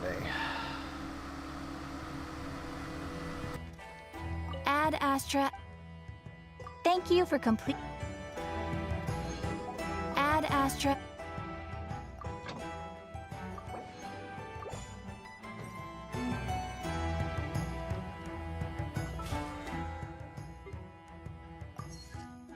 Also, let's look at some of the achievement names. So, non-stop, nothing special. Take a trip through zero gravity. That's cool. There can be only one. Defeat the second Mega Kuhenki. Death Moon.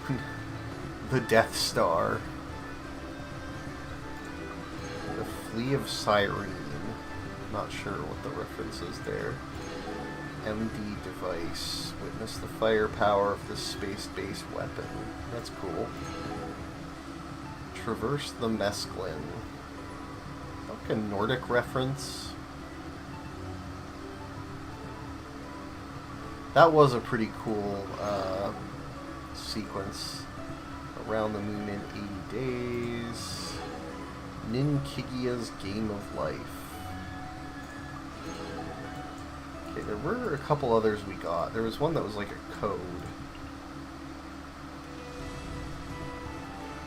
6EQUJ5.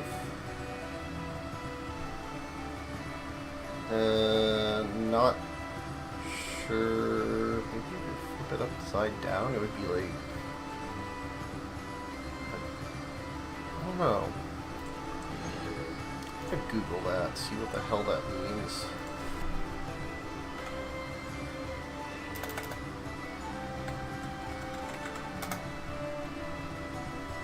Oh yeah, hex code would just be.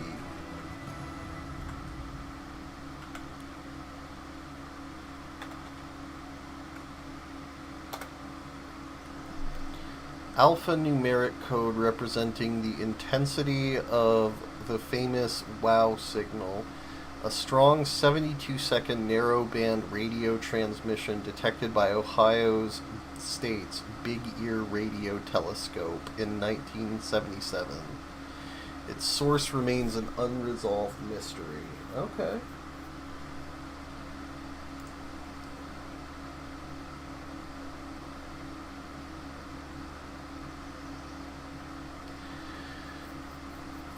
The meaning behind the code. Because the observatory's computer had limited space, it recorded signal-to-noise ratios using a base 36 scale. Numbers 0 to 9 represented normal background noise and low-intensity increases, while letters A to Z represented significantly stronger signals.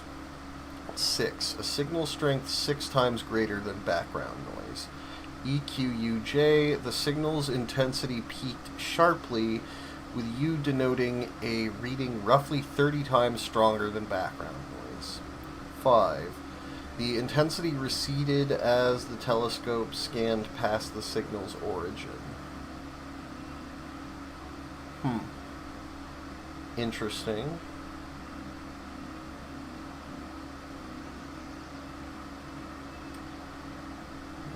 Detected at 1420.455 megahertz. This radio burst broadcast exactly on the hydrogen line the frequency of neutral hydrogen. Scientists have long hypothesized that this universal frequency is the most logical channel an extraterrestrial civilization would use to communicate across the cosmos.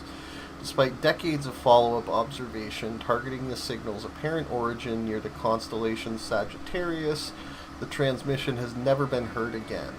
While astronomers suspect it could be a natural phenomenon, no definitive source has been confirmed. Cool.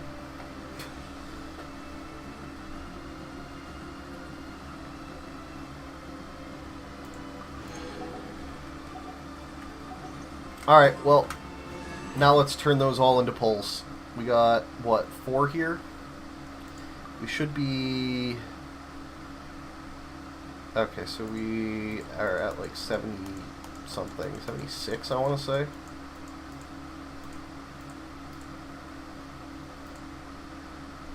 Yep. So this will get us to 80.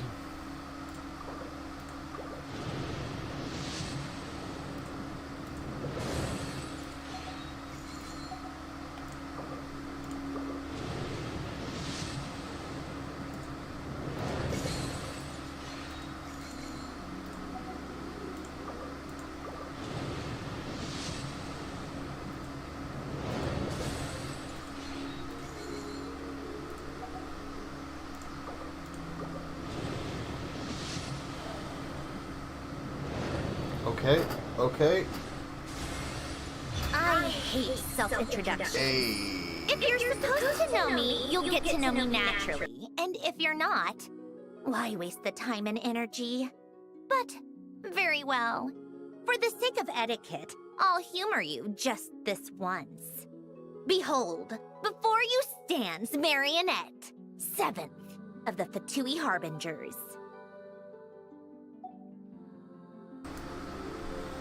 Nice. Now we just gotta build her. We received an invitation? Judging by the envelope. Oh, it must be from Cendrone! What? Looks like we've been invited to a tea party. Paimon can't wait! Come on, let's go! Okay, so there's a full-on quest you can only get if you pull the character. I mean, I like characters having content, but I don't know how I feel about more and more content being gated behind the gacha system. Because that could have easily gone the other way. That was a straight up 50-50. Yeah. Well, anyway, we got her now, so let's look at her. I'm not gonna pull for it, I just want to know what the stats are. So, crit damage, base attack is increased by 28%. Additionally, each time the character hits a component of their charge attack, they transcendence. Stellar conduct damage is increased by 60% for 5 seconds. This effect can stack 3 times. Okay. So that's probably the really strong part. Other than that, it's just a pretty generic crit damage claymore. So I can use, like... Yeah, I never pull for weapons on this game. The weapon banner is just a trap.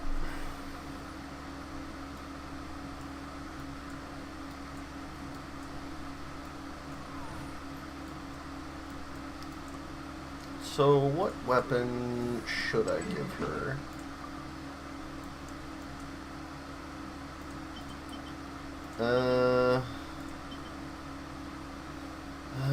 Damn, Awika's too good to, like, take from. I'm not gonna take Navia's either. And, I mean, I could take that from Dea. I'm not sure how important ER, though, so it might be better to go for something with some 4-star with a damage substat.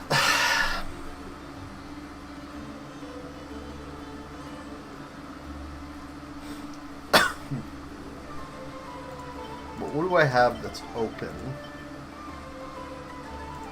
That's the question. Okay, well, that's not going to be good for her. Could use this. I mean, hard to go wrong with Serpent Spine.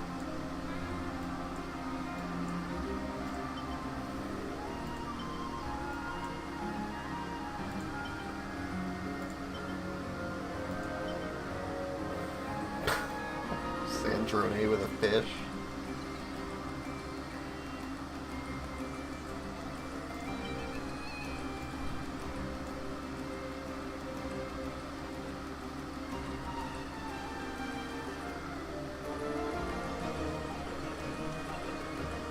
What was her special thing? It's like Lunar, right? So does she benefit from EM? Stellar Conduct, right? So does she want EM? You know what, is there like a... I can't remember if they have like a proper build guide system in this...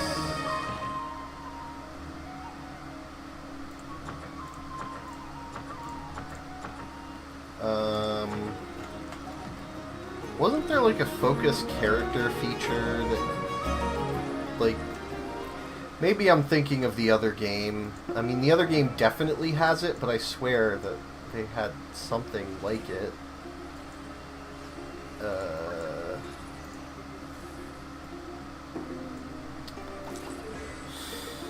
Yeah.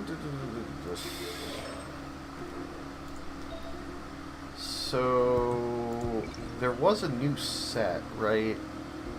Increases Superconduct and Stellar Conduct. When the wielder attacks opponents affected by Superconduct.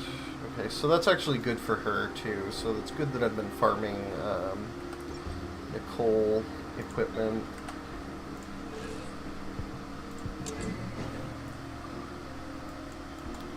Okay, let's see if we can just figure out, and she scales with attack, I think, right?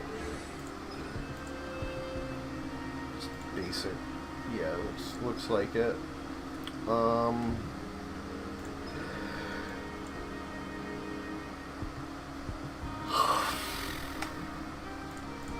Oh yeah, there would be like a recommended attack percent goblet? Really?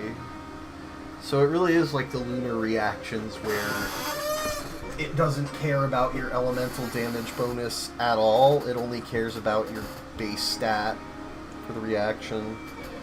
Okie doke. That is fair enough. Okay, so we'll filter for that. We got a crit rate.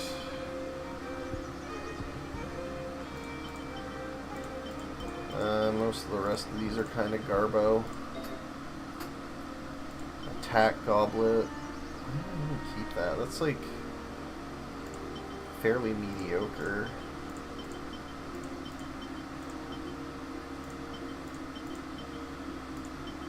Yeah, most of those are kind of junk. Attack. Okay, so she does want EM, but like probably as a substat. Yeah.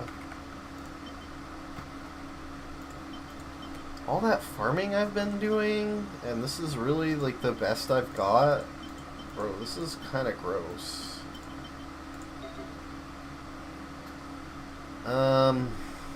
Attack crit rate.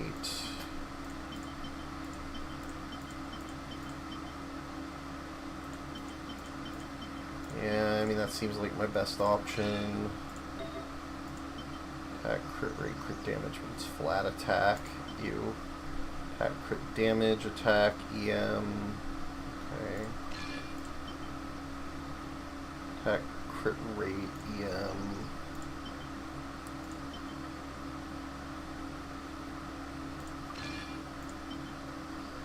Anything else? Yeah, so she apparently doesn't really care about ER. Her burst is not really important, apparently.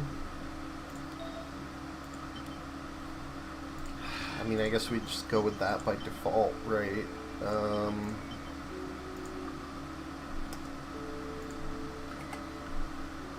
Man, If only one of these were reversed with that, that would be amazing.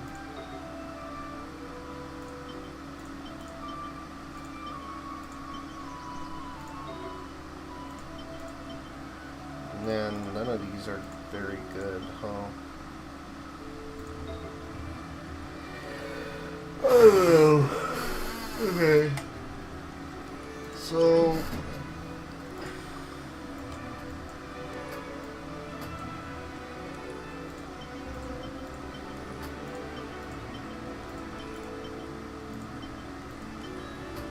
yeah, my Claymore selection is kind of sad, to be honest.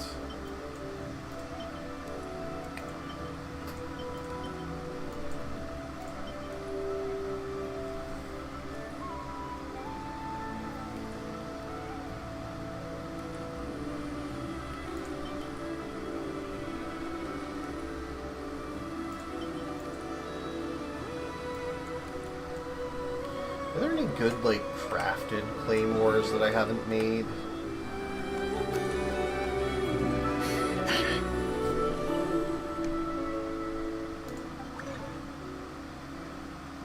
Oh, this is not the type of craft I wanted to do.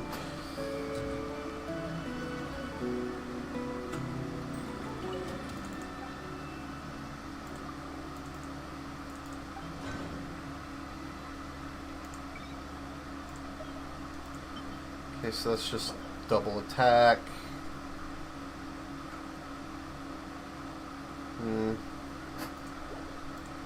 That's the defense one. Physical damage. ER. Also ER. Attack, but I think it's worse base attack? Yeah, worse base attack.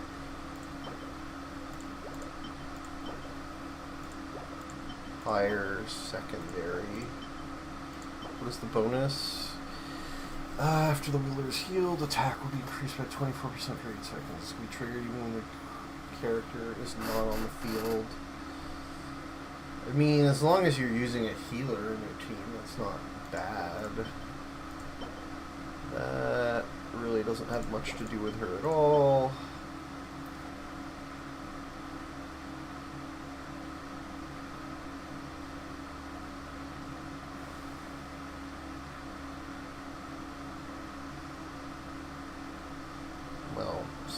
Not actually a lunar reaction, but a stellar reaction.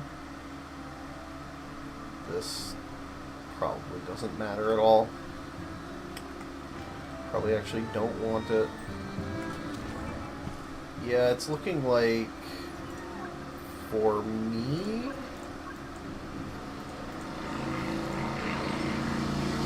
that probably this is going to be my best option. I mean, I can steal the one I have on Gesnhin instead of leveling this if I really want. Don't think it's worth taking that, even if it is a 5-star weapon.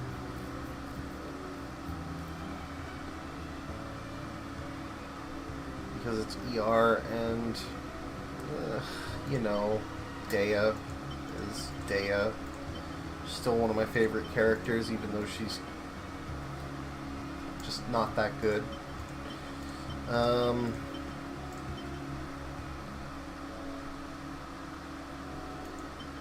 Obviously I'm not taking Navia's Sig, and obviously I'm not gimping my Mavuika.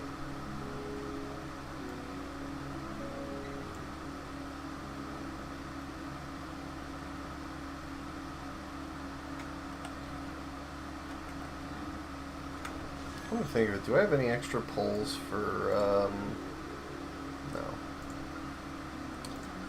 Sure would be nice.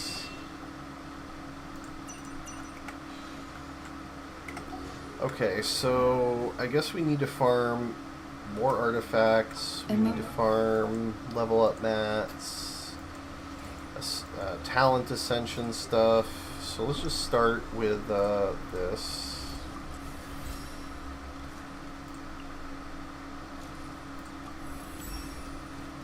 Calculation underway.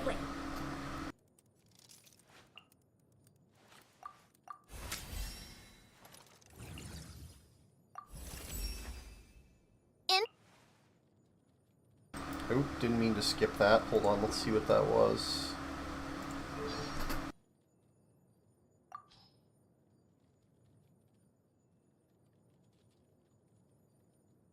Calculation underway. Inputting variables.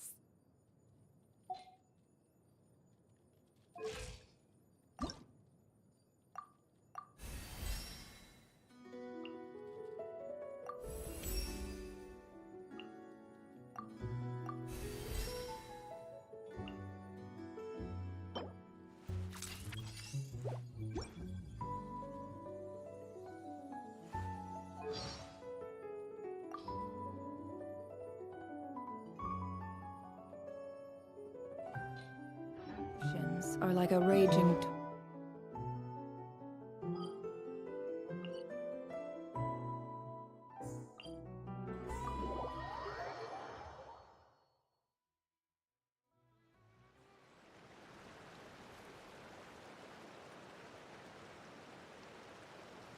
Yeah.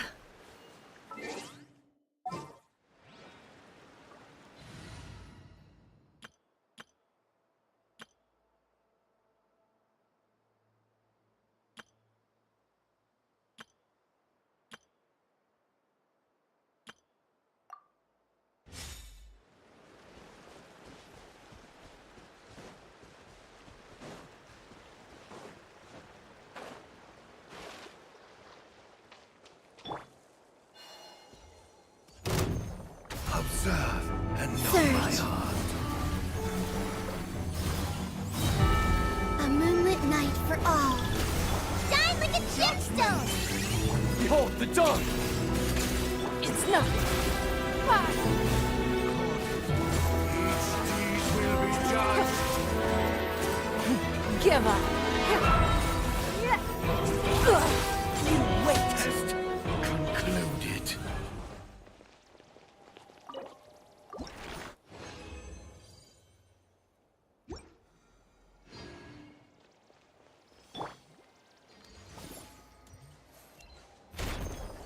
Observe and know my heart. Converge. Come say hi! Begone, shadow of darkness! It's nothing. Submit. Blood betrays blood.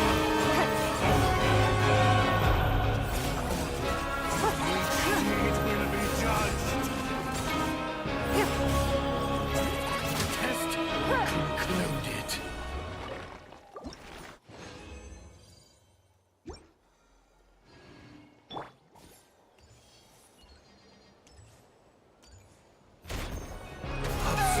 A moonlit night for all.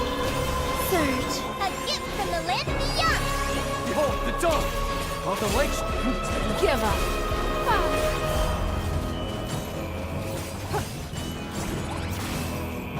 It's nothing. Deed will be judged.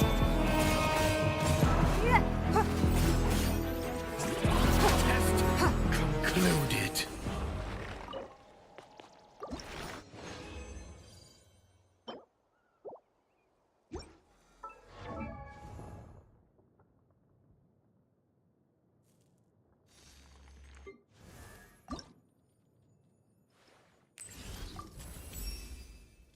Progress is smooth.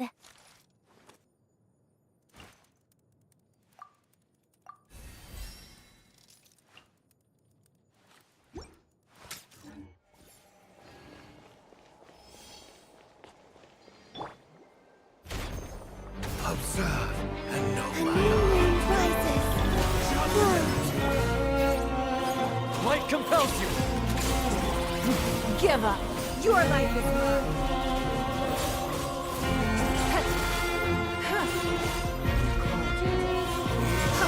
Will be judged. Test concluded.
Observe and know my A new art. moon rises.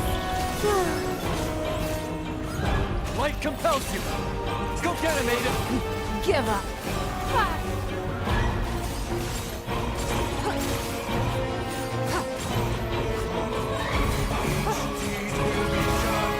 Don't waste my time. Submit! Test concluded.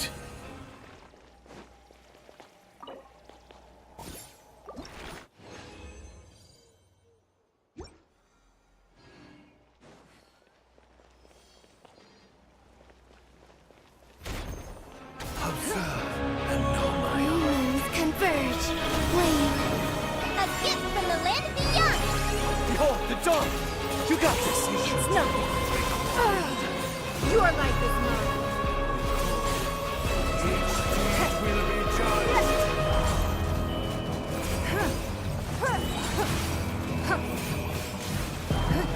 Test concluded.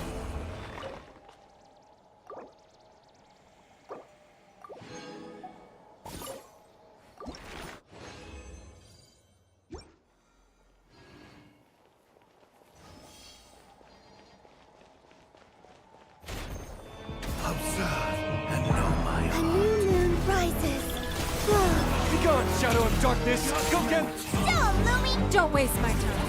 Submit! Deed will be judged. Give up. Concluded.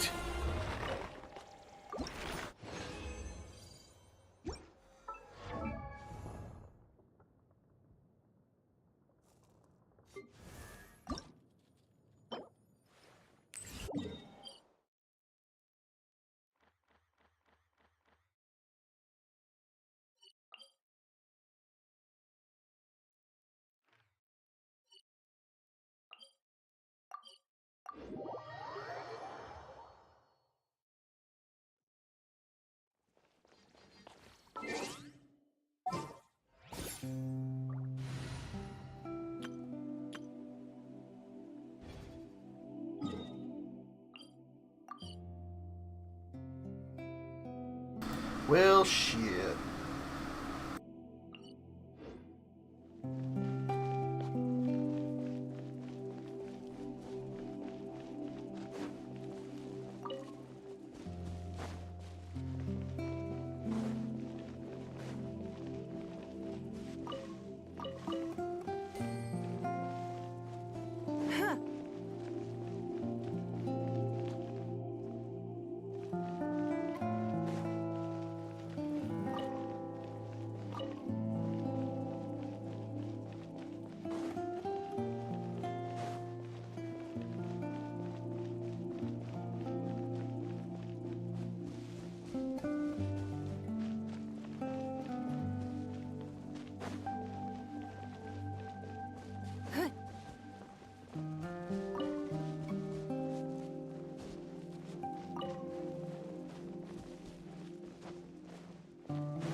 You got this! Don't waste my time. Ah!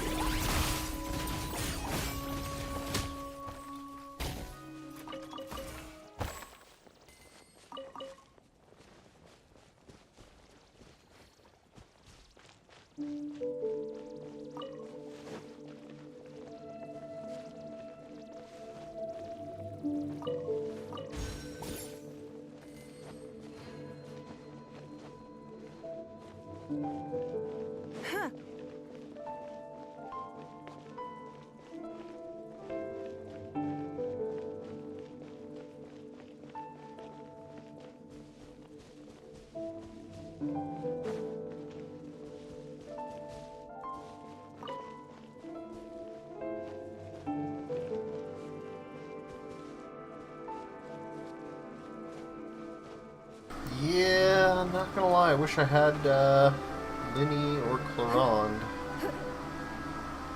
Clarond? I don't know.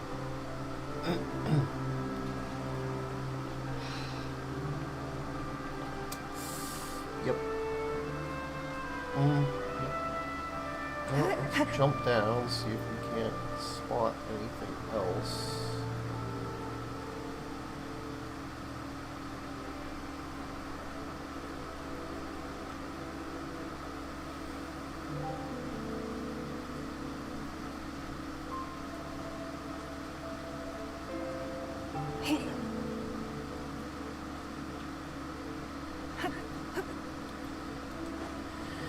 Oh, maybe I'll just move on to another spot.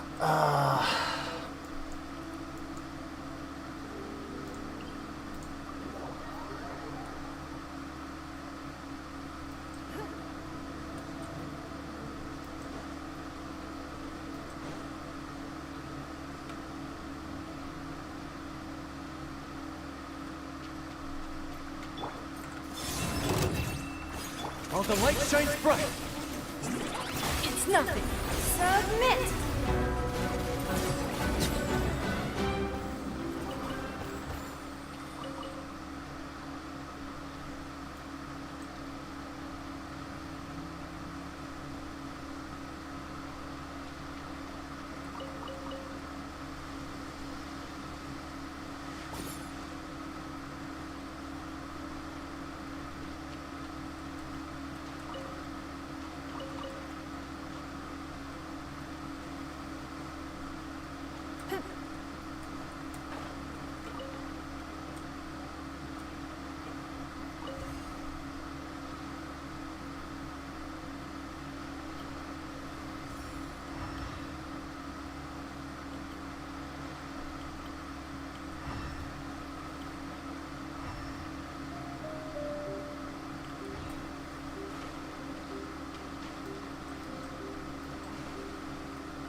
Okay.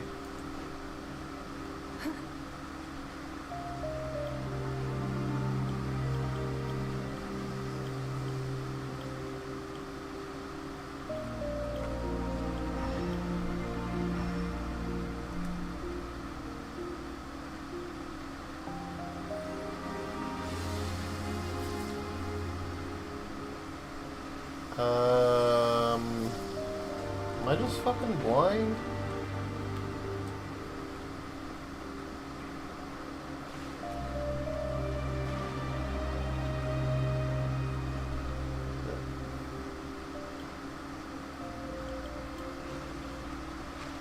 Maybe there's one over here. I mean, how many do I even need anyway? Like, probably a few more.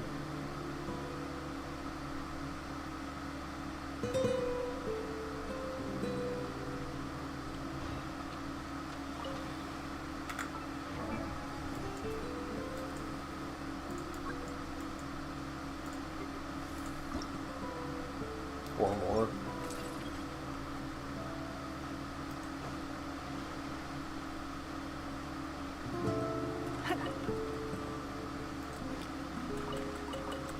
Okay.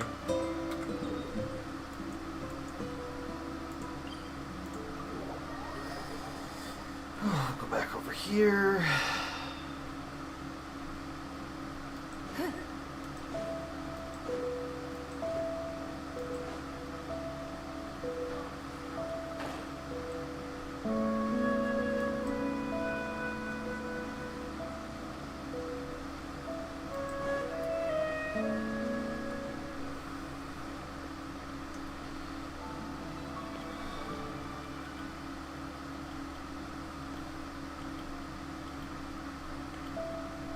I swear my middle mouse is like dying or something.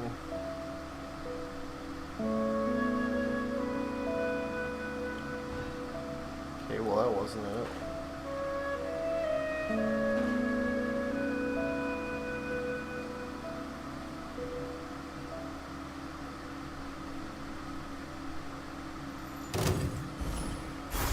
Three moons converge.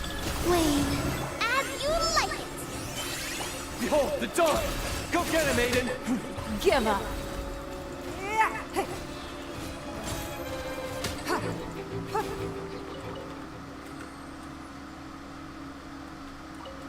Man.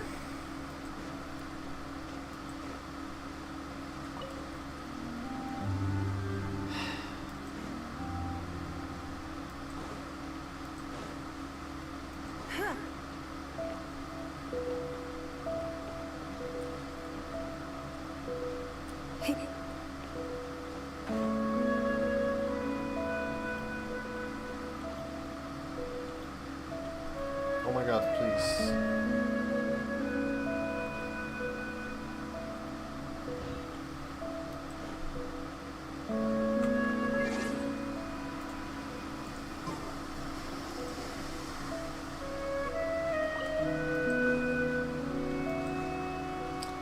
Am I just blind? Like...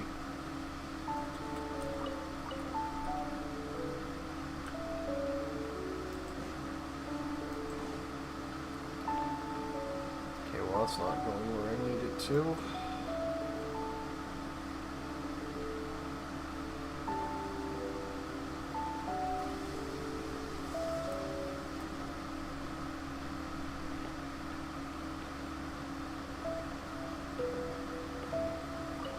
Okay, there's one.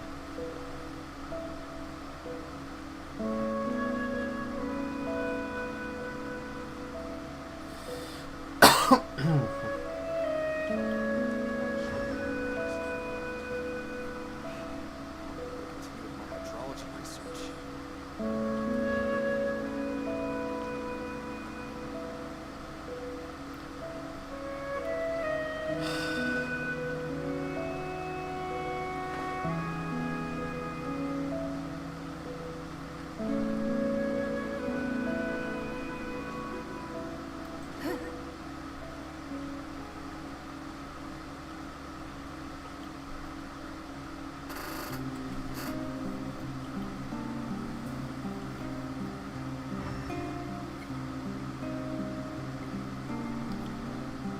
Dude. Okay, I'm just gonna go up there even though it's not in the circle. Surely I'll just stumble upon some, right? Right?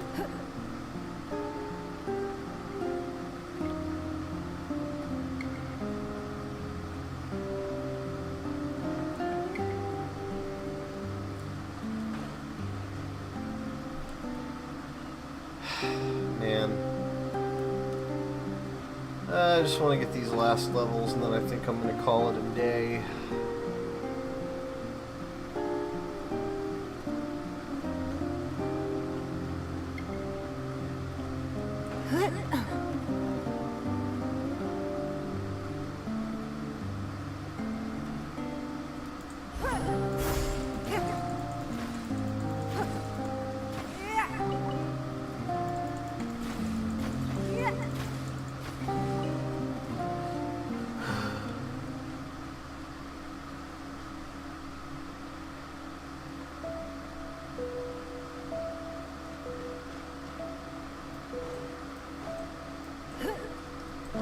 Okay, maybe I'll go look somewhere else. Let's see, we already looked there. I don't even remember how to get down there. Seems like there's a...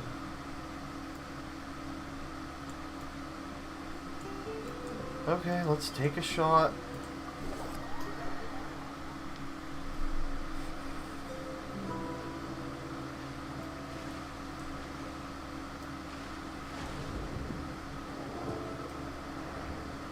So there should be, yeah, a cave over here.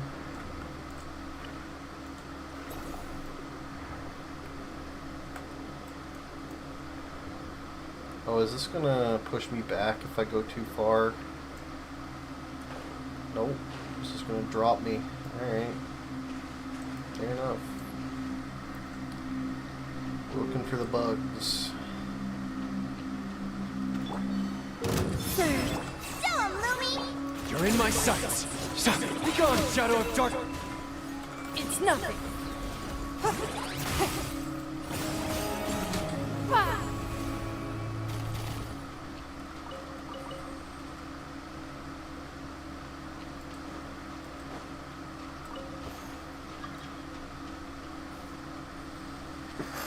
Oh, I should just have this to auto decline, to be honest.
All the light shine. Ha! A gift from the land beyond!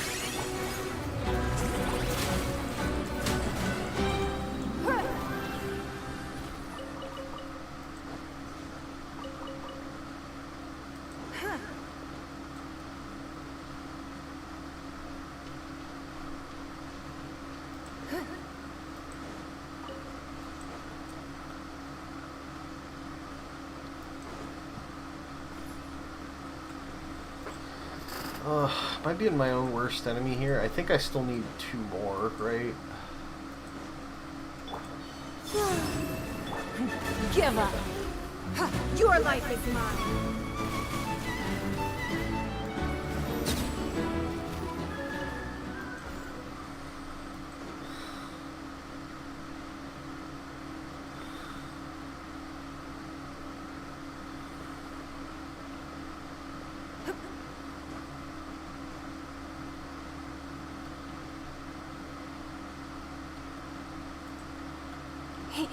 I still need to play the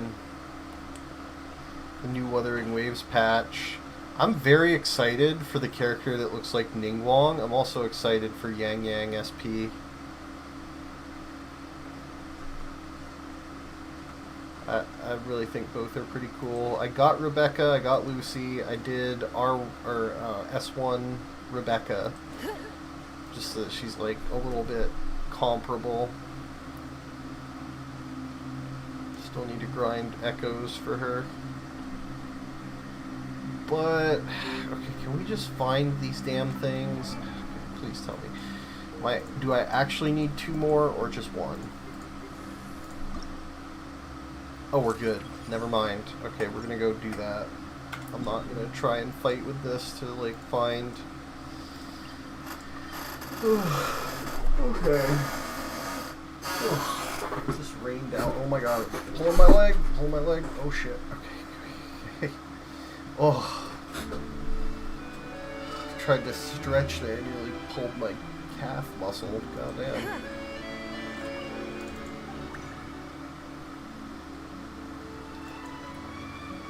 Okay, so I think we need 3 of these.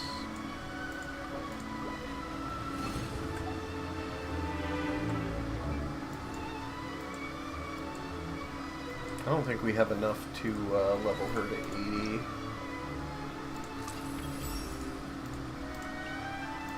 Yeah, no. I don't have that many resin. I could spend the whatever they're called.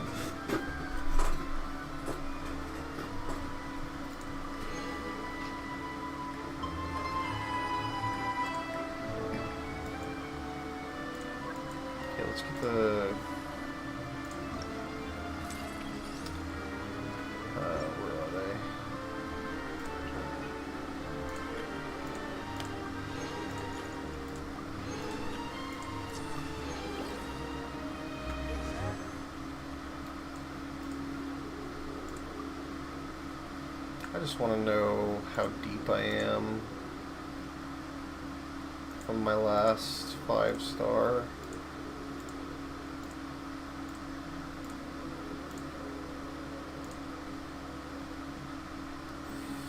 $52.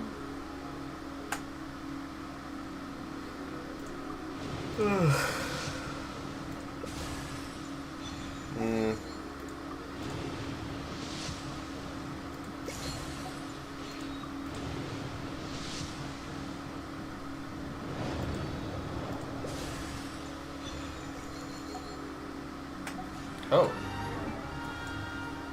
After all these years.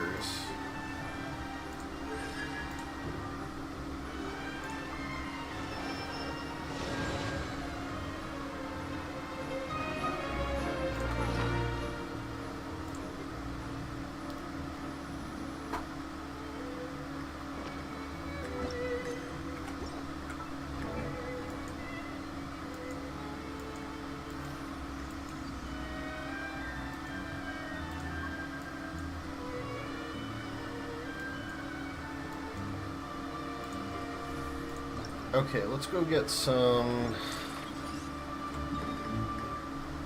I mean, I know there's more I could farm by playing the content. You know what? Instead of grinding, I'm just going to call it here. We did the moon story. It was pretty cool. I'm pretty satisfied with it. We got a little bit of lore drop. Traveler coming from outer space because they received a message from the Eye of Ibni Bellum.